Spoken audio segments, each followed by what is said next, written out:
إن الحمد لله نحمده ونستعينه ونستغفره ونعوذ بالله من شرور أنفسنا ومن سيئات أعمالنا من يهده الله فلا مضل له ومن يضلله فلا هادي له وأشهد أن لا إله إلا الله وحده لا شريك له وأشهد أن محمدا عبده ورسوله أما بعد فإن خير الحديث كتاب الله وخير الهدي هدي محمد صلى الله عليه وسلم وشر الأمور محدثاتها وكل محدثة بدعة وكل بدعة ضلالة وكل ضلالة في النار. أعوذ بالله السميع العليم من الشيطان الرجيم من همزه ونفخه ونفثه. بسم الله الرحمن الرحيم. رب اشرح لي صدري ويسر لي أمري واحلل عقدة من لساني يفقهوا قولي. بسم الله الرحمن الرحيم. إن الله وملائكته يصلون على النبي يا أيها الذين آمنوا صلوا عليه وسلموا تسليما. اللهم صل على محمد وعلى آل محمد كما صليت على إبراهيم وعلى آل إبراهيم إنك حميد مجيد. اللهم بارك على محمد وعلى آل محمد كما باركت على إبراهيم وعلى آل إبراهيم إنك حميد مجيد. آج قرآن کلاس نمبر 99 میں 13 اپریل 2013 کو ہفتے کے دن انشاءاللہ تعالی ہم عقیدہ حاضر و ناظر کو ان ڈیٹیل ڈسکس کریں گے، جو پھر صوفیاء کے ہاں فنا فی شیخ کا عقیدہ بھی آیا، خصوصاً ہمارے اہل سنت کہلوانے والے تینوں گروہوں میں سے پہلے نمبر پر بریلوی مکتبہ فکر اور دوسرے نمبر پر دیوبند، ان کے اندر یہ عقیدہ پھر راسخ ہوا، اس کا انشاءاللہ انالیسس کریں گے. پچھلے دو مسلسل لیکچر سورۃ الانعام کی آیت نمبر 50 کے کانٹیکسٹ میں ہوئے ہیں، جو مسئلہ نمبر 6A اور 6B کے نام سے اہل سنت پاک .com پر ہمارے یوٹیوب کے چینل 720085 کے تحت اپلوڈ ہو چکے ہیں. وہ دو لیکچر جو تھے ان میں پہلا لیکچر تھا مسئلہ نمبر 6A، عقیدہ علم الغیب سے متعلق فرقہ وارانہ نظریات کا تحقیقی جائزہ، جو کہ 88 منٹ کی گفتگو تھی.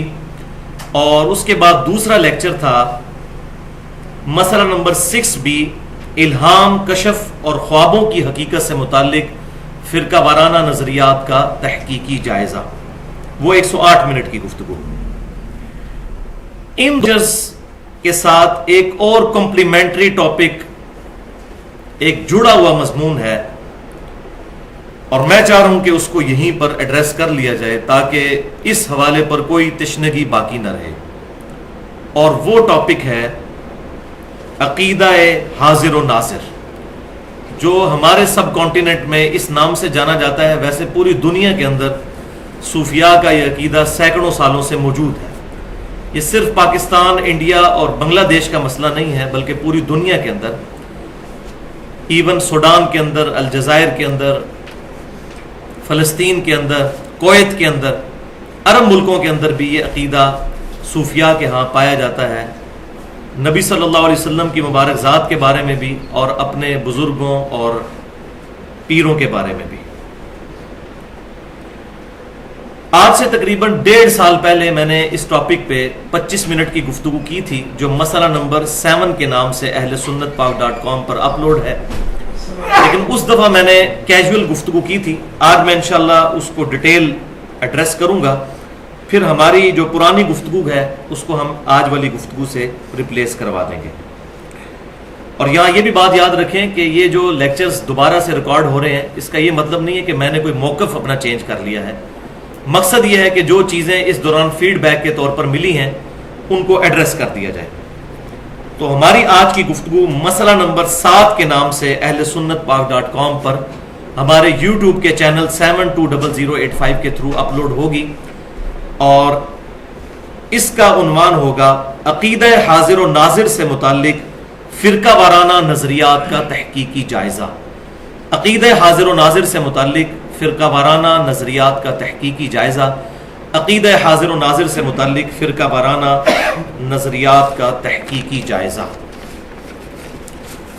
اس لیکچر کے شروع میں بھی میں پھر وہی گزارش کر دوں کہ آج کی گفتگو بھی بڑی محنت کے ساتھ کمپیریٹیو اسٹڈی کرنے کے بعد اس کا مٹیریل تیار کیا گیا ہے، اور یہ انشاءاللہ علی وجہ بصیرت اپنے اعتبار سے ایک منفرد گفتگو ہوگی۔ میں خود بھی 31 سال تک چونکہ بریلوی رہا، اور اس کے بعد 2008 میں جو بند مکتبہ فکر کے ساتھ بھی کچھ وقت گزرا، اس کے بعد اہل حدیث کے ساتھ بھی، اور پھر اہل تشیع کے ساتھ بھی، اب بھی سب کی باتیں سنتا ہوں، اور جو حق بات کسی کی ہوتی ہے قبول کر لیتا ہوں، اور جہاں پر غلطی نظر آتی ہے اصلاح کرنے کی کوشش کرتا ہوں۔ اور بھائیوں، میں پھر وہی اعلان کروں کہ میری روٹی چونکہ دین کے ساتھ جڑی ہوئی نہیں ہے، انشاءاللہ میں بغیر کسی بھی شخصیت اور مکتبہ فکر کے خوف کے حق بات امت تک پہنچانے کی کوشش کروں گا انشاءاللہ تعالی۔ میں نے فرقہ واریت کو 3 طلاقیں دے کر اور 4 تکبیریں پڑھ کر دفنا دیا ہے، اور میرے حق میں دعا کریں، بلکہ تمام مسلمانوں کے حق میں دعا کریں کہ اللہ تعالیٰ اس دن سے پہلے کہ ہماری روٹی ہمارے دین کے ساتھ جڑ جائے، اللہ تعالیٰ ہمیں اس دن سے پہلے ایمان و عافیت کے ساتھ مدینہ شریف میں موت، جنت البقیع میں مدفن، اور جنت الفردوس میں اپنے محبوب صلی اللہ علیہ وسلم کا پڑوس نصیب فرما دے۔ آج کے لیکچرز میں جتنی آیات آنی تھی، تقریباً 12 کے قریب آیات ہیں جو امپورٹنٹ ہیں، ان کے لیے الگ سے آپ کو ایک کراس ریفرنس کے طور پر پیپر مل چکا ہے، اس پہ وہ 12 کی 12 آیات اسی انٹلیکچوئل ترتیب کے ساتھ درج ہیں۔ جہاں تک احادیث کا تعلق ہے تو صرف کرٹیکل احادیث کے میں انٹرنیشنل نمبر بتا دوں گا، علماء حرمین اور بیروت کی انٹرنیشنل نمبرنگ کے مطابق، جس کے مطابق عربی نسخے جو ہیں احادیث کی کتابوں کے چھپتے ہیں، اور ہمارے اس ملک پاکستان میں بھی دارالاسلام پبلیکیشن اسی کے مطابق کتابیں چھاپتا ہے۔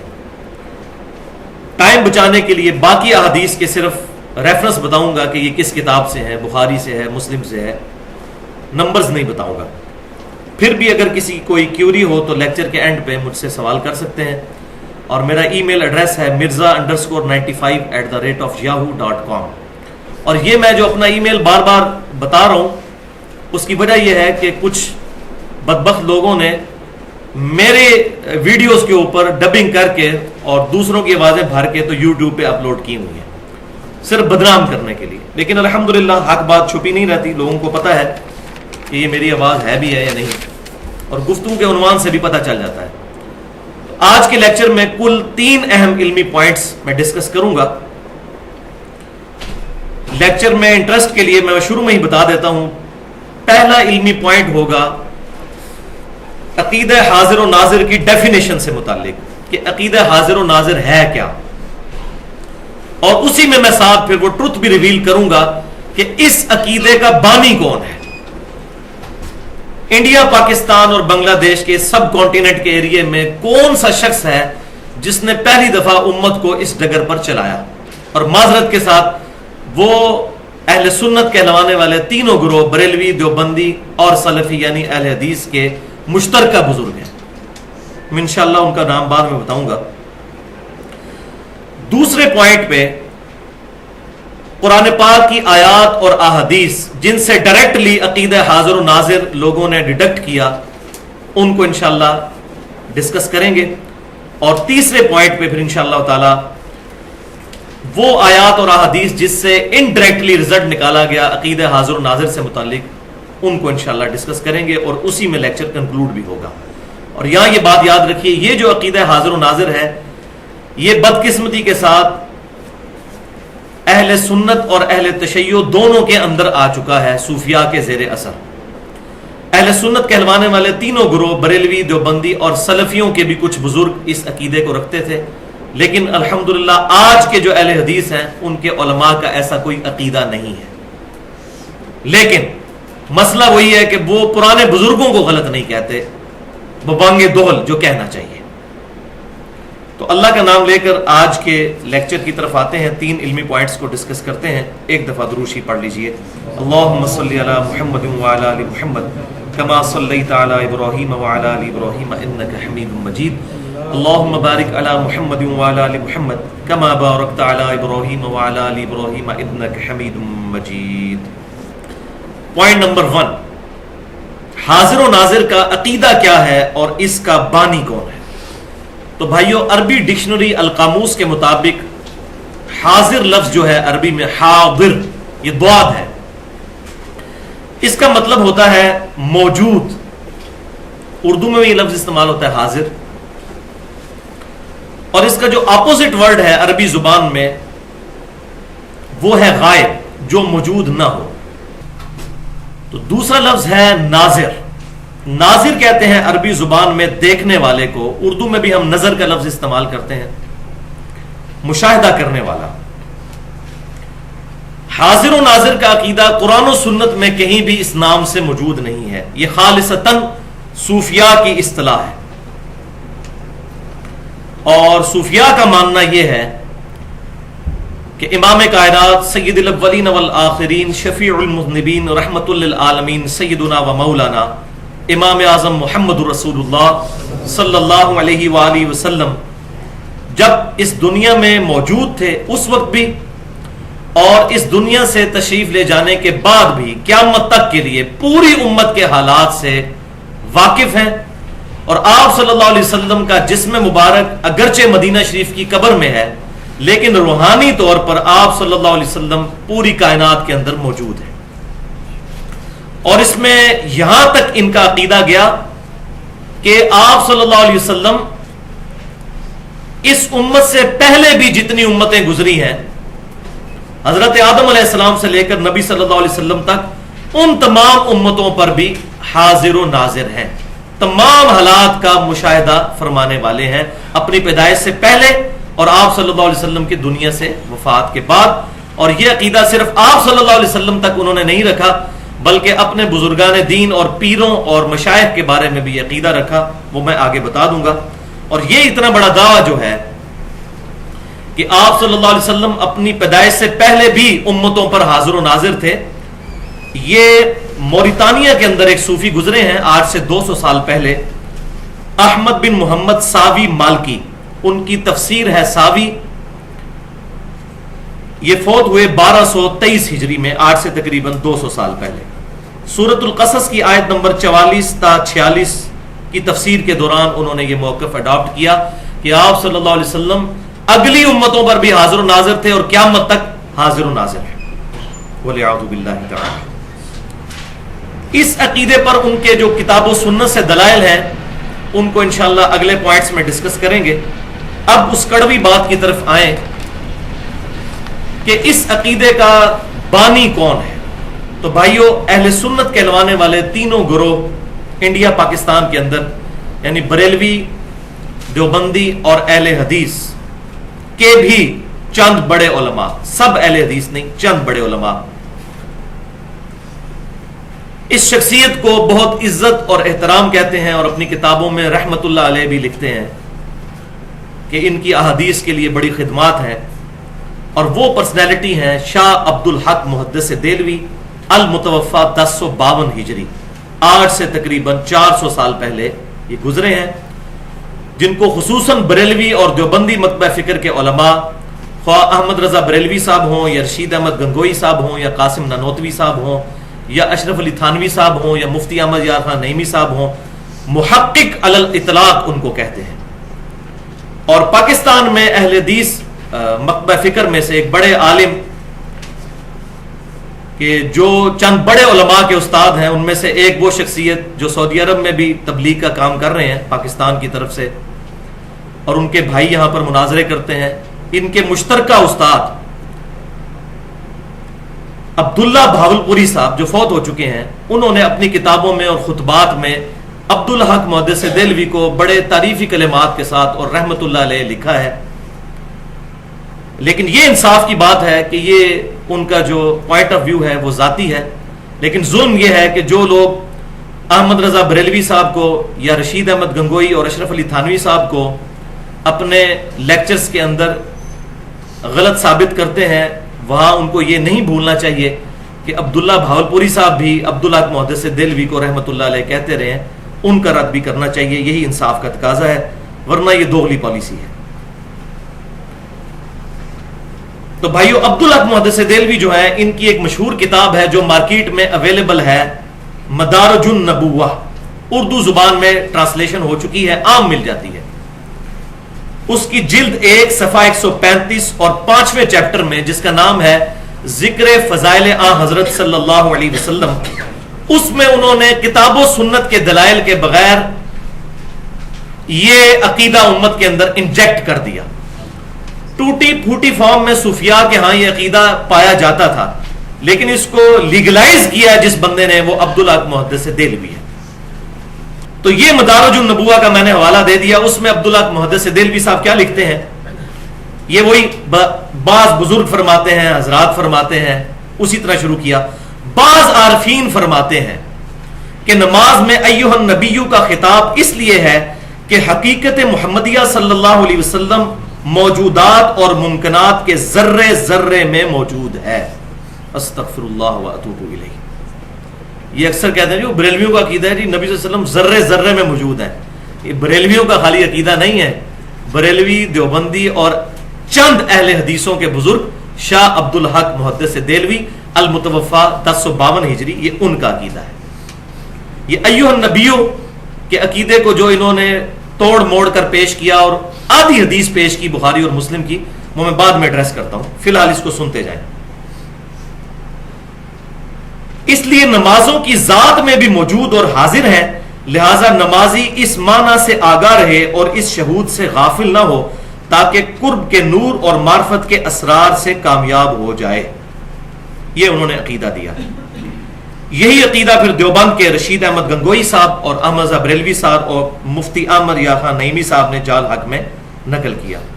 اور یہ رشید احمد گنگوئی صاحب وہ ہیں جن کو فضائل اعمال والے شیخ زکریا صاحب قطب الاقطاب لکھتے ہیں اپنی فضائل اعمال کے اندر، اور قطب الارشاد اور غوث وقت.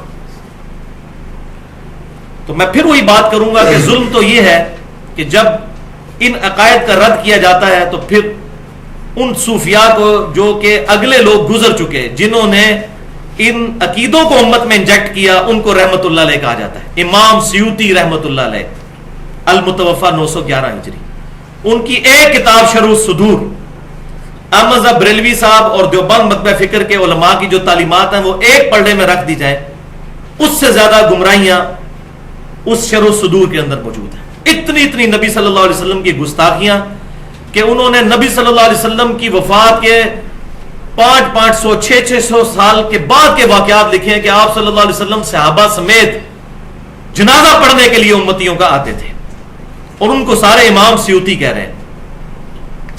لیکن الحمدللہ میں حق گو آدمی ہوں، میں سب کو ایک ہی پلڑے میں رکھتا ہوں. تو میں آج اپنا مقدمہ بریلوی، دیوبندی اور اہل حدیث عوام کی عدالت میں پیش کر رہا ہوں، علماء نہیں، کہ خود فیصلہ کریں کہ جن لوگوں کے یہ عقیدے ہوں ان کو رحمت اللہ علیہ کہنا چاہیے یا ان کے لیے نرم گوشہ رکھنا چاہیے.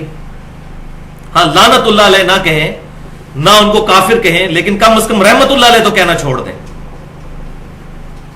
تو ان بزرگوں کے ذرا حوالے بھی ملاحظہ فرمائیے. پہلا حوالہ دیوبند مکتبہ فکر کے سب سے بڑے بزرگ رشید احمد گنگوہی المتوفا 1323 ہجری، یعنی تقریباً 8 سے 100 سال پہلے فوت ہوئے. ان کی کتاب ہے امداد السلوک، اس کے صفحہ نمبر 10 پر لکھتے ہیں فنا فی الشیخ کا عقیدہ، کہ پیر کے اندر فنا ہو جانا چاہیے انسان کو. یہ عقیدہ اپنے مریدین کو وہ سمجھا رہے ہیں. ظاہر ہے ان کو سمجھائیں گے تو تبھی ان کو بھی معاملہ لوگ کریں گے ویسا. وہ کہتے ہیں مرید یہ یقین رکھے کہ شیخ کی روح ایک جگہ میں محدود نہیں ہے، مرید دور ہو یا کہ نزدیک، اگرچہ پیر کے جسم سے دور ہے لیکن روحانیت سے دور نہیں. مرید کو چاہیے کہ ہر وقت پیر کا تصور رکھے اور دلی تعلق ظاہر بھی ہو، دل میں شیخ کو حاضر کر کے دل میں اپنے پیر سے مدد مانگے. اللہ کے حکم سے روح پیر اس پر القاء کر دے گی. اللہ کو بیچ میں ڈال دیا کہ اللہ کے حکم سے پیر کی روح القاء کر دے گی. انا للہ و انا الیہ راجعون. اس پہ میں وہی آیت پڑھوں گا، سورہ الزمر کی آیت نمبر 32. بسم اللہ الرحمن الرحیم.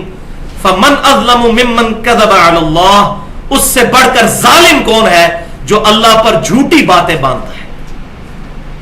اللہ کا حکم پیغمبروں کی طرف آتا ہے. اب اس میں امپلائڈ ہے شاید یہ اپنے بزرگوں کو پیغمبروں کا درجہ ہی دیتے ہیں.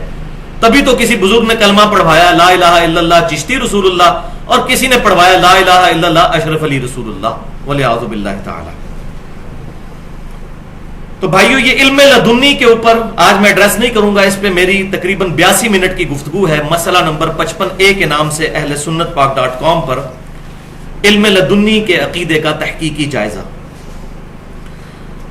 اب احمد رضا بریلوی صاحب المتوفا 1340 ہجری، یہ بھی تقریباً 100 سال پہلے 1921 میں فوت ہوئے.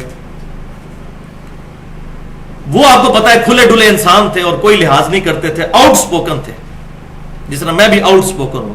تو انہوں نے مزید کھول کے بتایا کہ فنافی شیخ کا عقیدہ کیا ہونا چاہیے، اس سے آپ کو مزید کھل جائے گا. ان کے ملفوظات ان کے اپنے بیٹے نے جمع کیے، مصطفیٰ رضا خان نوری صاحب، جن کو مفتی اعظم انڈیا بھی کہا جاتا تھا، 1981 میں مفوت ہوئے، جن کی وہ مشہور نعت ہے تو شمع رسالت ہے عالم تیرا پروانہ. یہ ان کے بیٹے تھے، انہوں نے اپنے والد کے ملفوظات خود جمع کیے ہیں. لہذا وہ جو ایک تھوک کے حساب سے حسن ظن ہم نے رکھا ہوتا ہے کہ جی پرانے بزرگوں کی کتابیں چینج ہو گئی ہیں، یہ ان کے عقیدے نہیں ہو سکتے. تو اس حسن ظن کو میں بتا رہا ہوں کہ وہ حسن ظن اتنا بھی سیدھا نہیں ہے. اپنے بیٹے نے ملفوظات جمع کیے، ہمارے جہلم شہر سے بھی بک کارنر نے چھاپے ہیں، اس کا پیج نمبر ہے 152 اور حصہ ہے دوسرا.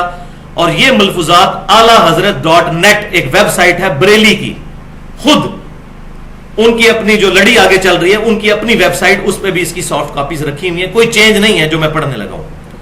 فنافی شیخ کے مرتبے کے بارے میں ان سے پوچھا گیا کہ بتائیے یہ شیخ کا تصور کیسے کیا جائے گا. تو فرماتے ہیں ارشاد، یہ خیال رہے کہ میرا شیخ میرے سامنے ہے اور میرے قلب کو اور اپنے قلب کو اس کے قلب کے نیچے تصور کر کے سمجھے کہ سرکار صلی اللہ علیہ وسلم کے قلب انور سے انوارات چھلک کر میرے شیخ کے قلب پر اور وہاں سے میرے دل پر آ رہے ہیں. یہ ساری تھیوریٹیکل باتیں آپ دیکھ لیں. پھر کچھ عرصہ بعد یہ حالت ہو جائے گی کہ شجر و حجر یعنی درختوں میں اور پتھروں میں حتیٰ کہ دیواروں پر بھی شیخ کی صورت نظر آئے گی. وہ کہتے ہیں ہر جگہ آپ کو شیخ پھر نظر آنا شروع ہو جائیں گے، یہاں تک کہ نماز میں بھی جدا نہیں ہوگی. وَلِعَوْذُ بِاللَّهِ تَعَالَى. پھر ہر حال میں اپنے ساتھ ہی پاؤ گے. پھر انہوں نے مزید تسلی دلوانے کے لیے ایک واقعہ بھی ساتھ بیان کیا کہ میں آپ کو مزید سمجھاتا ہوں کہ فنافی شیخ کا عقیدہ کیا ہوتا ہے. وہ کہتے ہیں کہ سید عبدالعزیز دباغ، یہ وہ صوفی ہیں جو دیوبند اور بریلویوں کے مشترکہ بزرگ ہیں، ان کے ایک مرید تھے سیدی احمد، ان کی 2 بیویاں تھیں. اب مجھے شرم آ رہی ہے واقعہ بھی بیان کرتے ہوئے. تو فرمایا اپنے مرید سے کہ تم نے رات کو ایک بیوی کے جاگتے ہوئے دوسری بیوی کے ساتھ کیوں ہم بستری کی؟ ایسے مت کیا کرو. عرض کیا حضور وہ تو سو رہی تھی. فرمایا نہیں، سوتی نہ تھی، جاگ رہی تھی. حضور نے پتہ نہیں کیڑا کیمرہ فٹ کیتے ہیں. عرض کیا حضور آپ کو کیسے علم ہوا؟ فرمایا وہاں پر ساتھ ایک پلنگ رکھا ہوا تھا، یعنی وہ جو بیوی جاگ رہی تھی اس کے ساتھ کوئی پلنگ تھا. اس نے کہا ہاں. فرمایا میں نے وہیں تو پوری رات گزاری ہے روحانی طور پر. شیخ مرید کے ساتھ ہر وقت ساتھ ہوتا ہے، اور یہ احساس رکھو کہ پیر کبھی اپنے مرید سے جدا نہیں ہوتا. وَلِعَاذُ بِاللَّهِ تَعَالَى اِنَّا لِلَّهِ وَإِنَّا إِلَيْهِ رَاجِعُونَ. اس میں میں سورۃ البقرہ کی آیت نمبر 165 پڑھوں گا. وَمِنَ النَّاسِ مَن يَتَّخِذُ مِن دُونِ اللَّهِ أَندَادًا يُحِبُّونَهُمْ كَحُبِّ اللَّهِ. کہ لوگوں میں ایسے لوگ بھی ہیں جو اللہ کو چھوڑ کر اور ہستیوں سے ایسی محبت کرتے ہیں جو محبت ان کو اپنے رب کے ساتھ رکھنی چاہیے. وَالَّذِينَ آمَنُوا أَشَدُّ حُبًّا لِلَّهِ. اور ایمان والے شدید ترین محبت اپنے رب کے ساتھ رکھتے ہیں. اب یہ دیکھ لیں، دیواروں پر، درختوں پر، نماز میں بھی پیر کی صورت نظر آئے گی. یہ فنافی شیخ کا عقیدہ انہوں نے امت کو بتایا. وَلِعَاذُ بِاللَّهِ تَعَالَى. اب کتنے لوگ سوچیں گے جی اتنے بڑے بڑے بزرگ، اتنے بڑے بڑے بزرگ پاگل تھے. اب آپ خود فیصلہ کر لیجئے. ان کو بچانا ہے تو پاگل ہی ڈکلیئر کریں. کوئی پاگل ہی ایسی بات کر سکتا ہے. اگر انہوں نے جان بوجھ کے کی ہے پھر وہ پاگل نہیں تھے، پھر کچھ اور ہی تھے. تو اس پر میں نے مسئلہ نمبر 71B کے نام سے ایک گفتگو کی ہے، تقریباً 2.25 گھنٹے کی. انڈیا پاکستان کے بزرگوں کی 19 گستاخانہ عبارتوں کا تحقیقی جائزہ. یہاں پر یہ بات یاد رکھیے کہ اللہ تعالیٰ کے لیے بھی حاضر و ناظر کا لفظ اپروپریٹ نہیں ہے. حاضر اردو زبان میں ذرا معیوب بھی ہے. حاضر تو ہمیشہ غلام جو ہے وہ اپنے آقا کی بارگاہ میں ہوتا ہے. تو اللہ کے لیے بھی ہم یہ لفظ نہ استعمال کریں کہ اللہ حاضر و ناظر ہے. عربی زبان میں ٹھیک ہے حاضر موجود کو کہتے ہیں، لیکن یہ اپروپریٹ ورڈ نہیں ہے، اس کے اندر بد عقیدگی کی بو آتی ہے. اس کے پیرلل میں ایک لفظ ہے عالم و ناظر، یہ لفظ استعمال کیا کریں. اب جس کسی کو سنے نا کہ اللہ حاضر و ناظر ہے، اس کو کہنے یہ لفظ غلط استعمال کر رہے ہو. عالم و ناظر، علم والا اور دیکھنے والا. حاضر کا لفظ استعمال کریں گے تو اس میں پھر وہ بد عقیدگی کی بو آتی ہے جو ہماؤست کا عقیدہ ہے، پینتھیزم کا عقیدہ. صوفیاء کے ہاں وحدت الوجود کا عقیدہ آیا، اللہ تعالیٰ یونیورس کے کائنات کے ذرے ذرے میں موجود ہے. معاذ اللہ، استغفر اللہ. تو پھر اس کے بعد وہ خالق اور مخلوق کا فرق تو ختم کر دیتے ہیں. جب اللہ تعالیٰ کائنات کے ذرے ذرے میں موجود ہے، پھر خالق اور مخلوق کا فرق تو ختم ہو گیا. اللہ تعالیٰ اپنی شان کے لائق اپنے عرش پر مستوی ہے، اور وہاں ہوتے ہوئے بھی ہماری رگے جاں سے زیادہ قریب ہے. نحن اقرب الیہ من حبل الورید. اس لیے عالم و ناظر لفظ استعمال کیا جائے. آج موقع نہیں ہے، اس پہ میں نے 1 گھنٹے کی اپنی نوعیت کی مشکل ترین گفتگو کی ہے. مسئلہ نمبر 41 کے نام سے اہل سنت پاک.com پر اللہ تعالیٰ کے اسماء و صفات کے حوالے سے نور من نور اللہ، وحدت الوجود اور علم الکلام. اور اسی لیکچر میں میں نے ڈاکٹر اسرار صاحب کے ساتھ جو میری 1-to-1 ملاقات ہوئی تھی اس کو بھی میں نے بیان کر دیا ہے. اب آ جائیے جناب علمی پوائنٹ نمبر 2 کی طرف. اس میں ہم انشاءاللہ تعالیٰ وہ آیات اور احادیث ڈسکس کریں گے جن کو بنیاد بنا کر عقیدہ حاضر و ناظر کے نام سے ایک عقیدہ امت میں انجیکٹ کیا گیا، ڈائریکٹ جن کو بنیاد بنایا گیا. اب اپنا ریفرنس پیج نکال لیجئے جس پر 12 آیات موجود ہیں. بسم اللہ الرحمن الرحیم. پہلی آیت ہے سورۃ الاحزاب کی آیت نمبر 45. یا ایھا النبی انا ارسلناک شاہدا ومبشرا ونذیرا وداعیا الی اللہ باذنہ وسراجا منیرا. یہ مشہور آیت ہے. اے نبی صلی اللہ علیہ وسلم، بے شک ہم نے آپ کو بھیجا ہے گواہ بنا کر، خوشخبری دینے والا اور ڈر سنانے والا، اور اللہ تعالی کی طرف بلانے والا، اور اللہ کے اذن سے چمکا دینے والا آفتاب. اس میں جو لفظ ہے شاہد، عربی زبان میں اس کے لیے جو روٹ ورڈ ہے وہ ہے شاہدہ. اسی سے شاہدن اور شہیدن بنتا ہے، جس کا مطلب ہے گواہ، جو موقع پر حاضر ہو، دیکھنے والا ہو. اور شہید جو اللہ کی راہ میں مارا جاتا ہے اس کو بھی شہید اس لیے کہا جاتا ہے کہ وہ اپنی جان اپنے رب کے حضور قربان کر کے اپنے عمل سے اس بات کی گواہی دے دیتا ہے کہ جو میرا یقین ہے اس پر میں محکم طریقے سے قائم ہوں. تو اپنے عمل سے وہ گواہی دیتا ہے اللہ کے ایک ہونے کی، اس لیے اس کو بھی شہید کہا جاتا ہے. قرآن پاک میں شہید کا لفظ جہاں بھی استعمال ہوا یا شاہد کا لفظ، تو یہ لفظ لغت کے معنوں میں استعمال نہیں ہوا، الا یہ کہ چند ایک موقعوں کے اوپر. جب دین کی ٹرم میں استعمال ہوا تو یہ اصطلاحاً استعمال ہوا. مثال کے طور پر عربی زبان میں رسول کہتے ہیں پیغام لانے والے کو. پوسٹ مین اور ڈاکیے کے لیے بھی عربی میں رسول کا لفظ استعمال ہوتا ہے عربی لغت میں. لیکن دین کی اصطلاح میں رسول کا مطلب معاذ اللہ استغفر اللہ ڈاکیہ نہیں ہوگا، بلکہ اللہ تعالیٰ کا وہ محبوب ترین بندہ جس کو اللہ تعالیٰ نے نامزد کیا ہے اپنے دین کا پیغام انسانیت تک پہنچانے کے لیے. اصطلاح میں رسول کا معنی اور ہوا اور لغت میں اور ہوا. بالکل اس طریقے سے شاہد اور شہید کا معنی لغت میں تو ہے گواہ، حاضر، موجود، لیکن اسلام کی اصطلاح میں اس کا معنی کچھ اور ہے. اور وہ کیا ہے؟ وہ اگلی آیت پڑھیے، ریفرنس نمبر 2 سورۃ النساء آیت نمبر 41 ہے. بسم اللہ الرحمن الرحیم. فَكَيْفَ إِذَا جِئْنَا مِن كُلِّ أُمَّةٍ بِشَهِيدٍ. پس وہ وقت کیسا ہوگا جبکہ ہم ہر امت میں سے ایک گواہ کو اٹھائیں گے. وَجِئْنَا بِكَ عَلَى هَؤُلَاءِ شَهِيدًا. اور اے محبوب صلی اللہ علیہ وسلم، آپ کے ان امتیوں پر آپ کو ہم گواہ بنائیں گے. ہر امت سے گواہ اٹھائیں گے اور آپ کی امت سے آپ گواہ ہوں گے. یعنی ہر امت سے اس امت کا پیغمبر گواہ بن کر اٹھے گا اور کیا گواہی دے گا کہ میں نے اپنے رب کا پیغام اے اللہ تیرے بندوں تک پہنچا دیا تھا. یہ وہ گواہی دے گا. تو پرائمری طور پر تمام انبیاء کرام علیہم السلام شاہد اور شہید ہیں، لیکن اس امت کو یہ اعزاز حاصل ہے کہ ختم نبوت صلی اللہ علیہ وسلم کی وجہ سے اللہ تعالیٰ نے اس امت کو بھی یہ ٹائٹل دیا ہے کہ یہ بھی امت شہید امت ہے، یہ بھی امت شاہد امت ہے۔ وہ آگے آیات آ جائیں گی۔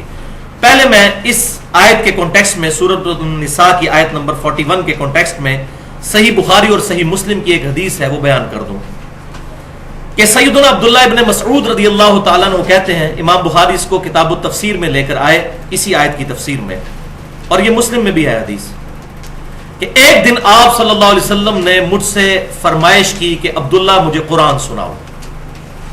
تو میں نے عرض کیا اللہ کے رسول صلی اللہ علیہ وسلم قرآن تو آپ پر نازل ہوا، میں آپ کو قرآن سناؤں؟ تو آپ صلی اللہ علیہ وسلم نے فرمایا کہ مجھے دوسروں سے قرآن سن کر لطف حاصل ہوتا ہے۔ تو سیدنا ابن مسعود رضی اللہ تعالیٰ عنہ کہتے ہیں کہ میں نے قرآن کی تلاوت کرنا شروع کی اور سورۃ النساء کی۔ جب میں اس آیت پر پہنچا فَكَيْفَ إِذَا جِئْنَا مِن كُلِّ أُمَّةٍ بِشَهِيدٍ وَجِئْنَا بِكَ عَلَى هَؤُلَاءِ شَهِيدًا، پس وہ وقت کیسا ہوگا جب ہم ہر امت میں سے ایک گواہ یعنی پیغمبر کو اٹھائیں گے اپنی امت کے خلاف گواہی دینے کے لیے، اور اے محبوب صلی اللہ علیہ وسلم آپ کو ہم آپ کی امت پر گواہی دینے کے لیے اٹھائیں گے۔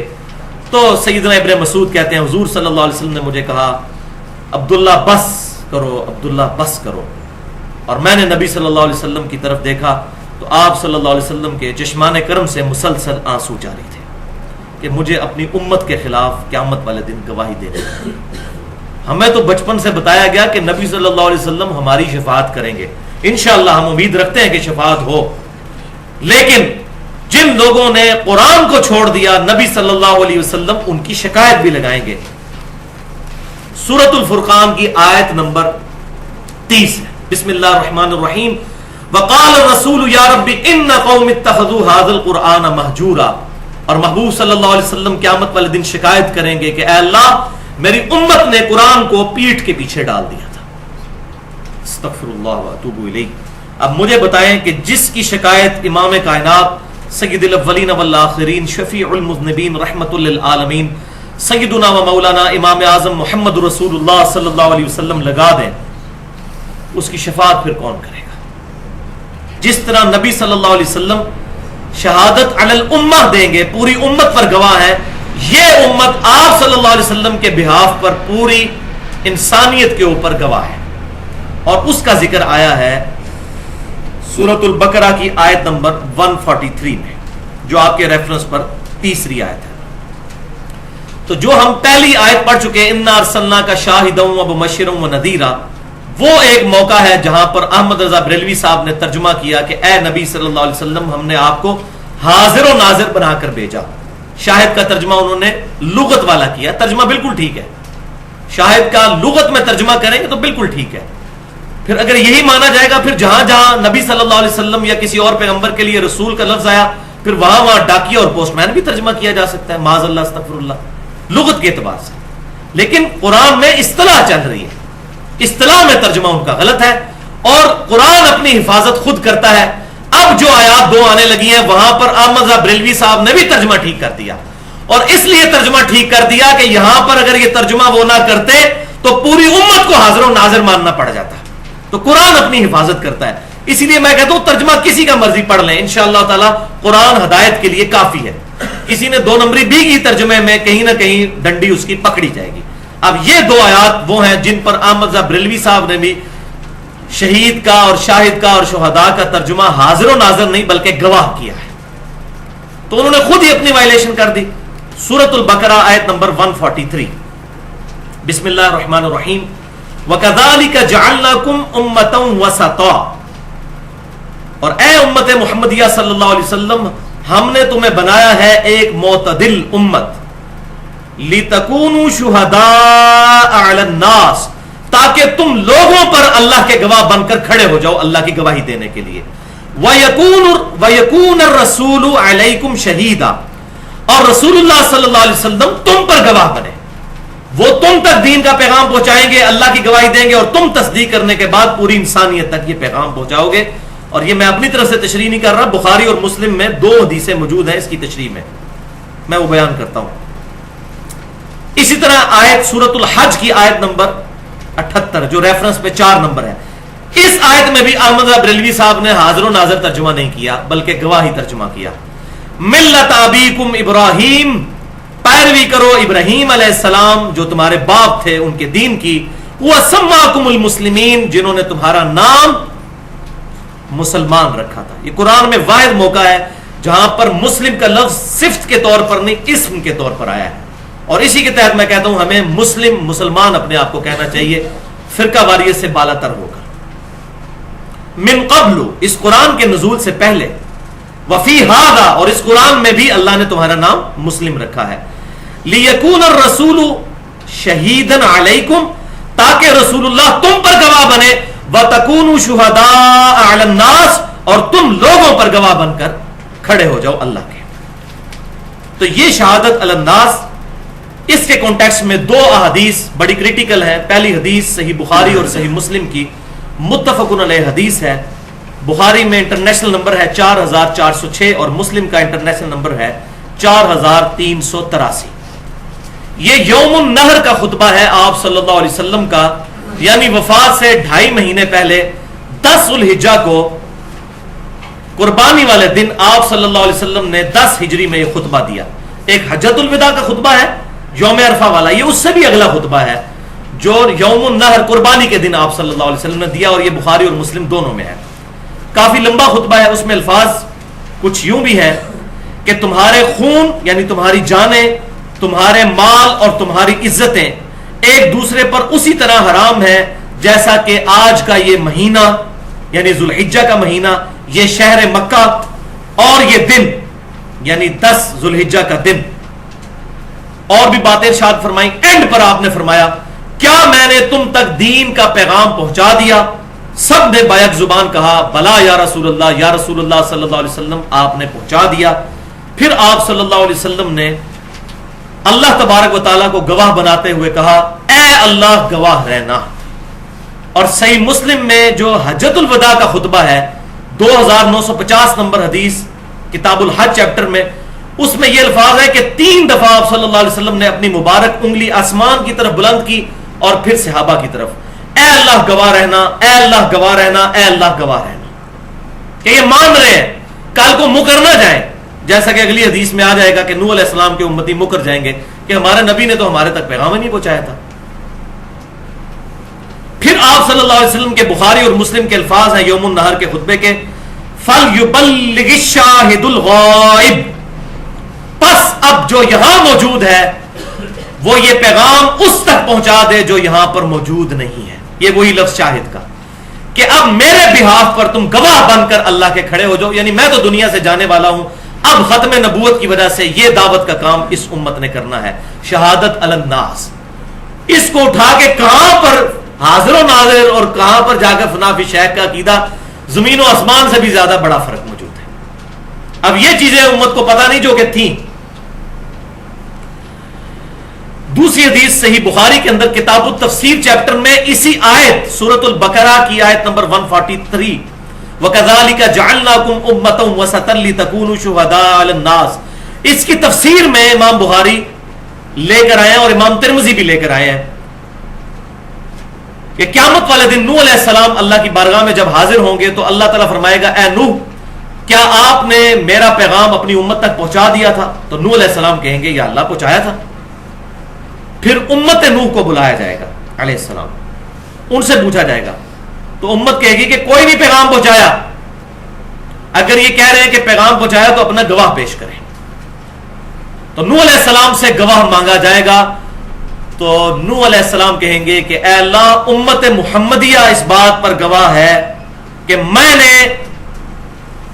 اپنی امت تک تیرا پیغام پہنچایا تھا. تو پوری امت پھر حاضر و ناظر ہو گئی نا, کیونکہ نوح علیہ السلام نے اس امت کو گواہ بنایا. اگر گواہ کا معنی وہی ہے جو کہ احمد بریلوی صاحب اور رشید احمد گنگوئی صاحب نے لیا اور عبدالحق محدث دہلوی صاحب نے لیا تو پھر آپ بھی حاضر و ناظر ہیں جناب, مسئلہ ہی ختم ہو گیا. پھر تو یہ سارے حاضر و ناظر ہوئے, پھر امت گواہ ہے. ہمیں تو پتہ ہے ہم کوئی حاضر و ناظر نہیں, ہم نے تو نوح علیہ السلام کو کوئی نہیں دیکھا ہوا. گواہی کس بنیاد پر ہوگی؟ اس کتاب کی بنیاد پر کہ سورہ نوح کے اندر موجود ہے کہ نوح علیہ السلام نے اپنی امت تک اپنا پیغام پہنچایا تھا. اور بڑی دردناک صورت ہے, یقین کریں اشکبار آنکھوں سے پڑنے والی. اے اللہ میں نے ان کو دن کو بھی بلایا, میں نے ان کو رات کو بھی بلایا, ہر موقع پر میں نے انہیں بلایا, لیکن ان کے فرار میں اضافہ ہی ہوا. اور پھر آخر میں دعائے ضرر فرما دی انہوں نے, اور امت ہلاک ہوئی سوائے 78 لوگوں کے. 950 سال محنت کر کے بھی صرف 78 لوگ ایمان لے کر آئے نوح علیہ السلام پر. تو اے اللہ امت محمدیہ گواہ ہے.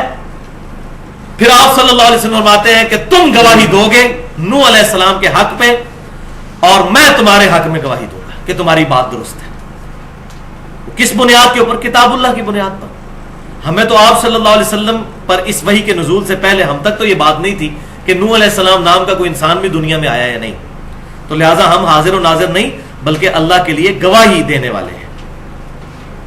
اس کے بعد تو ویسے لیکچر آگے چلانے کی ضرورت ہی کوئی نہیں ہے, لیکن شیطان نے اتنے وسوسے پھیلائے ہوئے ہیں, ان وہ پھر کہہ دیتے ہیں یہ پوائنٹ تو چھوڑ دیا تھا بیچ میں, ورنہ عام سلیم الفطرت بریلوی دیوبندی اہل حدیث اور اہل تشیع کے لیے اتنی گفتگو کے بعد ہی اس کے علماء کی 2 نمبری اس پر کھل جائے گی انشاءاللہ تعالی. لیکن افسوس کہ وہی بات پھر اس سب کانٹیننٹ میں 2 بڑے بڑے بزرگ جن کو بریلوی دیوبندی اور بعض اہل حدیث بھی بہت بڑا بزرگ مانتے ہیں, پہلے نمبر والے کو تو ضرور مانتے ہیں, وہ ہے شاہ عبد العزیز محدث دہلوی المتوفا 1239 ہجری, آج سے تقریباً 200 سال پہلے.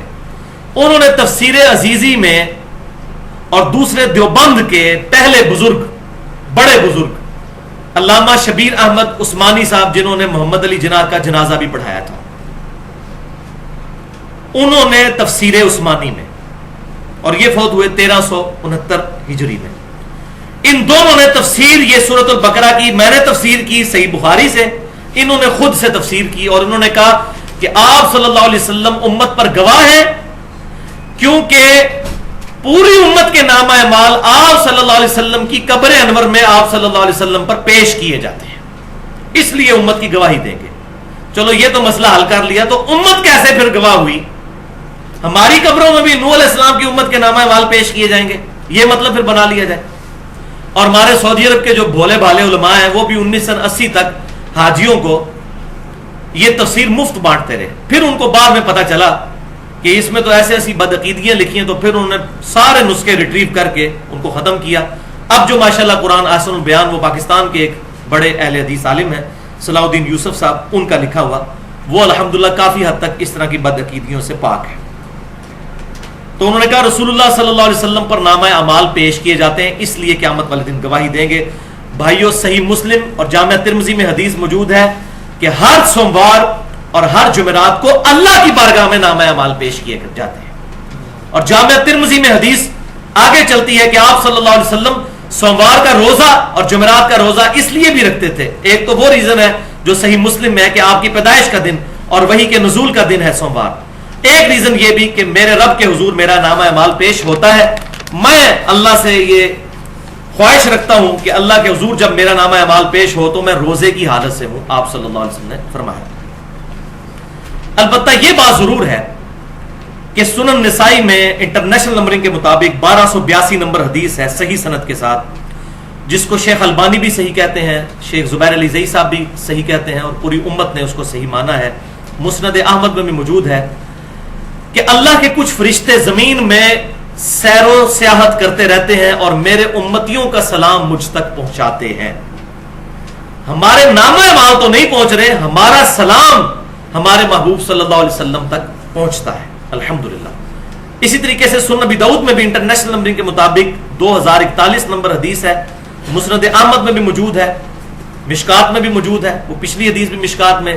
اس حدیث کو بھی شیخ البانی اور شیخ زبیر علی زئی صاحب دونوں صحیح کہتے ہیں کہ آپ صلی اللہ علیہ وسلم نے فرمایا, اور یہ زیارت قبور والے چیپٹر میں ہے, قبروں کی زیارت کے لیے جایا جائے, اس چیپٹر میں امام ابو داؤد نے اپنا عقیدہ بھی بتا دیا کہ یہ حدیث قبر رسول پر حاضری کے لیے ہے. کہ آپ صلی اللہ علیہ وسلم نے فرمایا, ابو داؤد کے الفاظ ہیں کہ جب بھی کوئی شخص میرا امتی میری طرف سلام پڑھے گا, اللہ میری روح کو لوٹا دے گا اور میں اس کے سلام کا جواب بھی دوں گا. اس میں کہیں یہ الفاظ نہیں ہے کہ میں سلام سن لوں گا, یہ الفاظ نہیں ہے. یہ عقیدہ جس روایت کے اوپر بنایا گیا وہ اصول محدثین پر ضعیف ہے. اس میں یہ ہے کہ سلام پڑھے گا، اللہ تعالیٰ متوجہ کر دے گا میری روح کو۔ آپ صلی اللہ علیہ وسلم کا جسم اطہر مدینہ شریف کی قبر میں ہے اور روح مبارک جنت الفردوس میں ہے۔ وہ میں نے عقیدہ حیات النبی مسئلہ نمبر 5 میں صحیح بخاری کے ریفرنس سے یہ عقیدہ بتایا ہے۔ البتہ اس روح مبارک کا جسم اطہر کے ساتھ ایک برزخی رشتہ ہے، دنیاوی نہیں ہے، برزخی، اسی کی طرف اشارہ ہے کہ میری روح لوٹا دی جائے گی۔ ورنہ اگر روح لوٹانے سے مراد جسم میں لوٹانا ہو تو روح لوٹانا اور روح نکالنا یہ اتنا تکلیف دہ امر ہے۔ صحیح بخاری اور مسلم میں حضور صلی اللہ علیہ وسلم پر جو نزع کی کیفیت تھی، حضرت فاطمہ کہتی ہیں کہ میرے باپ پر اتنی بڑی مصیبت آئی تو نبی صلی اللہ علیہ وسلم نے مجھے تسلی دی کہ اے فاطمہ آج کے بعد تیرے باپ پر ایسی تکلیف نہیں آئے گی۔ تو آپ صلی اللہ علیہ وسلم کو دنیاوی طور پر روح ڈالی اور نکالی نہیں جاتی، یہ برزخ کا معاملہ ہے اور یہ متشابہات ہیں، اس کی ڈیٹیل ہمیں نہیں پتا، یہ ہمارے فریم آف ریفرنس سے باہر ہے۔ اور اسی کانٹیکسٹ میں وہ حدیث بھی بالکل ٹھیک ہے، الموطا امام مالک میں بھی موجود، سنن الکبریٰ البہیقی کے اندر بھی موجود، اور المصنف ابن ابی شیبہ میں انٹرنیشنل نمبر کے مطابق 11793 نمبر کہ ابن عمر رضی اللہ تعالیٰ عنہ جب بھی قبر رسول پر حاضر ہوتے تو پڑھتے السلام علیکہ یا رسول اللہ، پھر سیدنا ابو بکر کی قبر پر آ کر السلام علیکہ یا ابا بکر، اور پھر سیدنا عمر کی قبر پر آ کر السلام علیکہ یا ابتا، یہ پڑھا کرتے تھے، اور اس پر امت کا اتفاق ہے الحمدللہ۔ بلکہ ان کی تو روٹین ساتھ لکھی ہوئی ہے کہ جب بھی سفر پر جاتے تھے پہلے مسجد نبوی میں 2 نفل پڑھ کر تو تینوں قبروں پر حاضری دے کر پھر جاتے تھے، اور واپسی پر جب سفر سے آتے تھے اسی حدیث میں ہے تو 2 نفل مسجد نبوی میں پڑھ کر اس کے بعد 3 قبروں پر حاضری دیتے تھے۔ تو یہ السلام علیکہ یا رسول اللہ درود شریف قبر رسول پر پڑھنا صحابہ کی سنت ہے الحمدللہ، لیکن یہاں سے پڑھنا یہ کوئی ثابت نہیں ہے۔ بالکل اسی طریقے سے صحیح بخاری اور صحیح مسلم کی وہ متفق علیہ حدیث، یہاں میں وہ مسئلہ بھی کلیئر کروں گا ایھا النبیوں کا، تشہد کے چیپٹر میں ابن مسعود رضی اللہ تعالیٰ عنہ کہتے ہیں جب بھی ہم یہ تشہد پڑھا کرتے تھے تو ہم اپنی طرف سے الفاظ ایڈ کر دیتے تھے، السلام علینا وعلی عباد اللہ الصالحین کے ساتھ پڑھتے تھے، السلام علی جبرائیل، السلام علی میکائیل، السلام علی اسرافیل۔ تو آپ صلی اللہ علیہ وسلم نے ہمیں منع فرمایا، شکر ہے منع فرما دیا، ورنہ یہ لوگ کہتے ہیں یہ بدعت حسنہ کا پروف ہو گیا ہے۔ آپ نے فرمایا وہی کہو جو میں نے تعلیم فرمایا ہے، بخاری اور مسلم کے الفاظ ہیں، تم پڑھو السلام علیکہ ایھا النبی ورحمۃ اللہ وبرکاتہ، السلام علینا وعلی عباد اللہ الصالحین۔ جب تم یہ پڑھو گے تو زمین و آسمان میں جہاں بھی کہیں کوئی نیک بندہ موجود ہوگا اس تک تمہارا سلام پہنچ جائے گا، یعنی اللہ تعالیٰ سلام پہنچا دے گا۔ درود شریف میں بھی ہم کہتے ہیں اللہم صلی علی محمد وعلی آل محمد، اللہ تعالیٰ ہمارا سلام پہنچا دے گا۔ اب اللہ کی مرضی ہے فرشتوں کے ذریعے پہنچائے، خود پہنچائے، ہواؤں کے ذریعے، یہ اللہ تعالیٰ کے سبب، اس کی کیفیت میں ہم نہیں پڑھتے سوائے اس کے کہ جو ہمیں احادیث سے پتہ چلا۔ تو تمہارا سلام زمین و آسمان میں ہر نیک بندے تک پہنچ جائے گا، یہ عقیدہ بالکل واضح ہے، اس سے حاضر و ناظر کوئی نہیں ثابت ہوتا بلکہ سلام پہنچتا ہے۔ تو ہم الحمدللہ نماز میں آپ صلی اللہ علیہ وسلم کا تصور رکھ کر ہی نماز میں یہ پڑھ رہے ہوتے ہیں، اے نبی آپ پر سلام ہو انشاءاللہ۔ لیکن اگر کسی کا پیچھے یہ عقیدہ ہے کہ حضور یہاں پر روحانی طور پر موجود ہیں اور میری بات کو سن رہے ہیں، تو ایسا عقیدہ کتاب و سنت کے 100% خلاف ہے اور نبی صلی اللہ علیہ وسلم کی شان میں 100% گستاخی ہے۔ توبہ کرے بندہ اس عقیدے سے۔ جب آپ فرما رہے ہیں کہ سلام پہنچ جائے گا تو یہی عقیدہ ہے۔ اچھا یہاں پر یہ میں بات بتاؤں، ایک جھوٹی بات عوام میں عام ہوئی رد المختار فتاوی شامی کے حوالے سے کہ یہ شب معراج کی اللہ تعالیٰ اور محبوب صلی اللہ علیہ وسلم کی گفتگو ہے۔ نبی صلی اللہ علیہ وسلم نے کہا التحیات للہ والصلوات والطیبات، تو نبی صلی اللہ علیہ وسلم کو جواب میں کہا گیا السلام علیکہ ایھا النبی ورحمۃ اللہ وبرکاتہ۔ نبی صلی اللہ علیہ وسلم نے کہا السلام علینا وعلی عباد اللہ الصالحین، اور آگے پھر کلمہ شہادت پڑھا فرشتوں نے۔ یہ جھوٹی بات ہے، یہ کسی حدیث میں موجود نہیں ہے۔ تو اس کو بنیاد بنا کے پھر بعض لوگ کہتے ہیں جی وہ نماز کے اندر حقائقاً درود شریف پڑھنا چاہیے اور سلام پڑھنا چاہیے سٹوری کے طور پر کہ یہ شب معراج میں ہوا تھا، اور یہ بھائی کہیں نہیں ہے۔ بخاری اور مسلم میں الفاظ ہیں کہ آپ صلی اللہ علیہ وسلم ہمیں قرآن کی طرح تشہد تعلیم فرماتے تھے، اور بخاری کے الفاظ ہیں، ابن مسعود کہتے ہیں آپ صلی اللہ علیہ وسلم نے اپنے دونوں مبارک ہاتھوں میں میرا ہاتھ لے کر مجھے تشہد تعلیم فرمایا تھا۔ تو آپ نے تو نہیں کہا یہ میری گفتگو ہے شب معراج، یہ تعلیم فرمایا آپ صلی اللہ علیہ وسلم نے۔ اچھا اچھا یہاں پر میں ایک اور بات بھی عرض کر دوں کہ صحیح بخاری میں ابن مسعود رضی اللہ تعالیٰ عنہ کا ایک قول بھی ساتھ موجود ہے کتاب الاستئذان چیپٹر میں کہ حضور کی وفات کے بعد وہ کہتے تھے السلام علی النبی، السلام علیکہ ایھا النبی نہیں کہتے تھے. تو اس کی وجہ سے پھر دو ایکسٹریم رائے پائی جاتی ہیں. میں اس میں جو حق بات ہے وہ کروں کہ السلام علی النبی سیدنا ابن مسعود رضی اللہ تعالیٰ عنہ کا یہ قول شاذ ہے، کیونکہ امت نے اس قول کو ایکسیپٹ ہی نہیں کیا. امت کا اجماع جو ہے وہ السلام علیکہ ایھا النبی پر ہے کہ یہی کلمات پڑھنے ہیں، ان کو بدلنا نہیں ہے. تو ابن مسعود رضی اللہ تعالیٰ عنہ نے جو بدلا تو یہ ان کا ذاتی عمل ہے. وہ تو معوذتین کو بھی قرآن کا حصہ نہیں مانتے تھے، لیکن امت کا اجماع ہے کہ معوذتین جو ہیں قل اعوذ برب الفلق اور قل اعوذ برب الناس قرآن کا حصہ ہے. تو کسی بھی صحابی کی انڈیویجول رائے حجت نہیں ہے، اجماع صحابہ کا حجت ہے.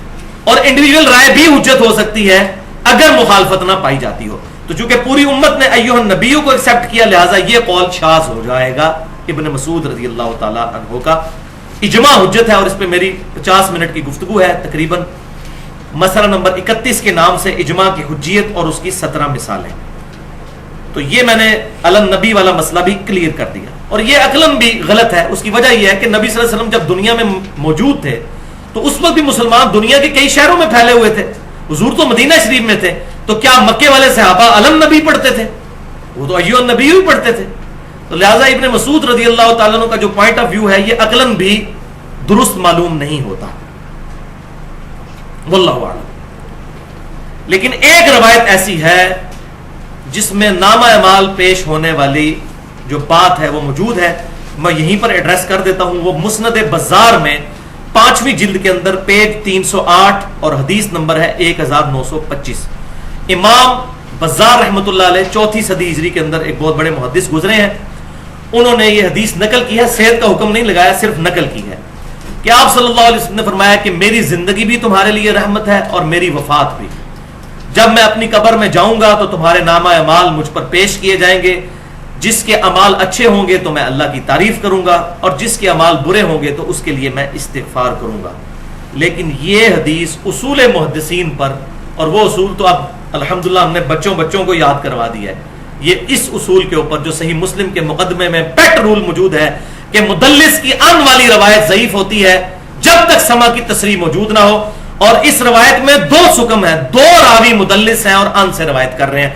سفیان ثوری مدلس ہیں، ان سے روایت کر رہے ہیں، اور عبد المجید بن ابی داؤد مدلس ہیں، ان سے روایت کر رہے ہیں، اور یہ ضعیف راوی بھی ہے. دوسرا، اگر کوئی کہتا ہے میں صحیح مسلم کے اندر موجود محدثین کے اس رول کو نہیں مانتا کہ مدلس کی ان والی روایت سما کی تصریح کے بغیر ضعیف ہوتی ہے، تو اس کے لیے پھر یہ علمی جواب ہے، اینٹی وینم، کہ مسند احمد میں یہ روایت موجود ہے، اور مشکات میں انٹرنیشنل نمبرنگ کے مطابق 4902 مفاخرت اور عصبیت کے بیان میں کہ آپ صلی اللہ علیہ وسلم نے فرمایا کہ جو شخص اپنے جاہلی نسب پر فخر کرے اس کو کہو کہ اپنے باپ کا عضو تناسل کاٹ کے اپنے منہ میں رکھ لے، اور یہ بات کنائے سے نہ کرو، ڈائریکٹ اس کو کہو کہ اپنے باپ کی شرمگاہ کاٹ کے اپنے منہ میں رکھ لو.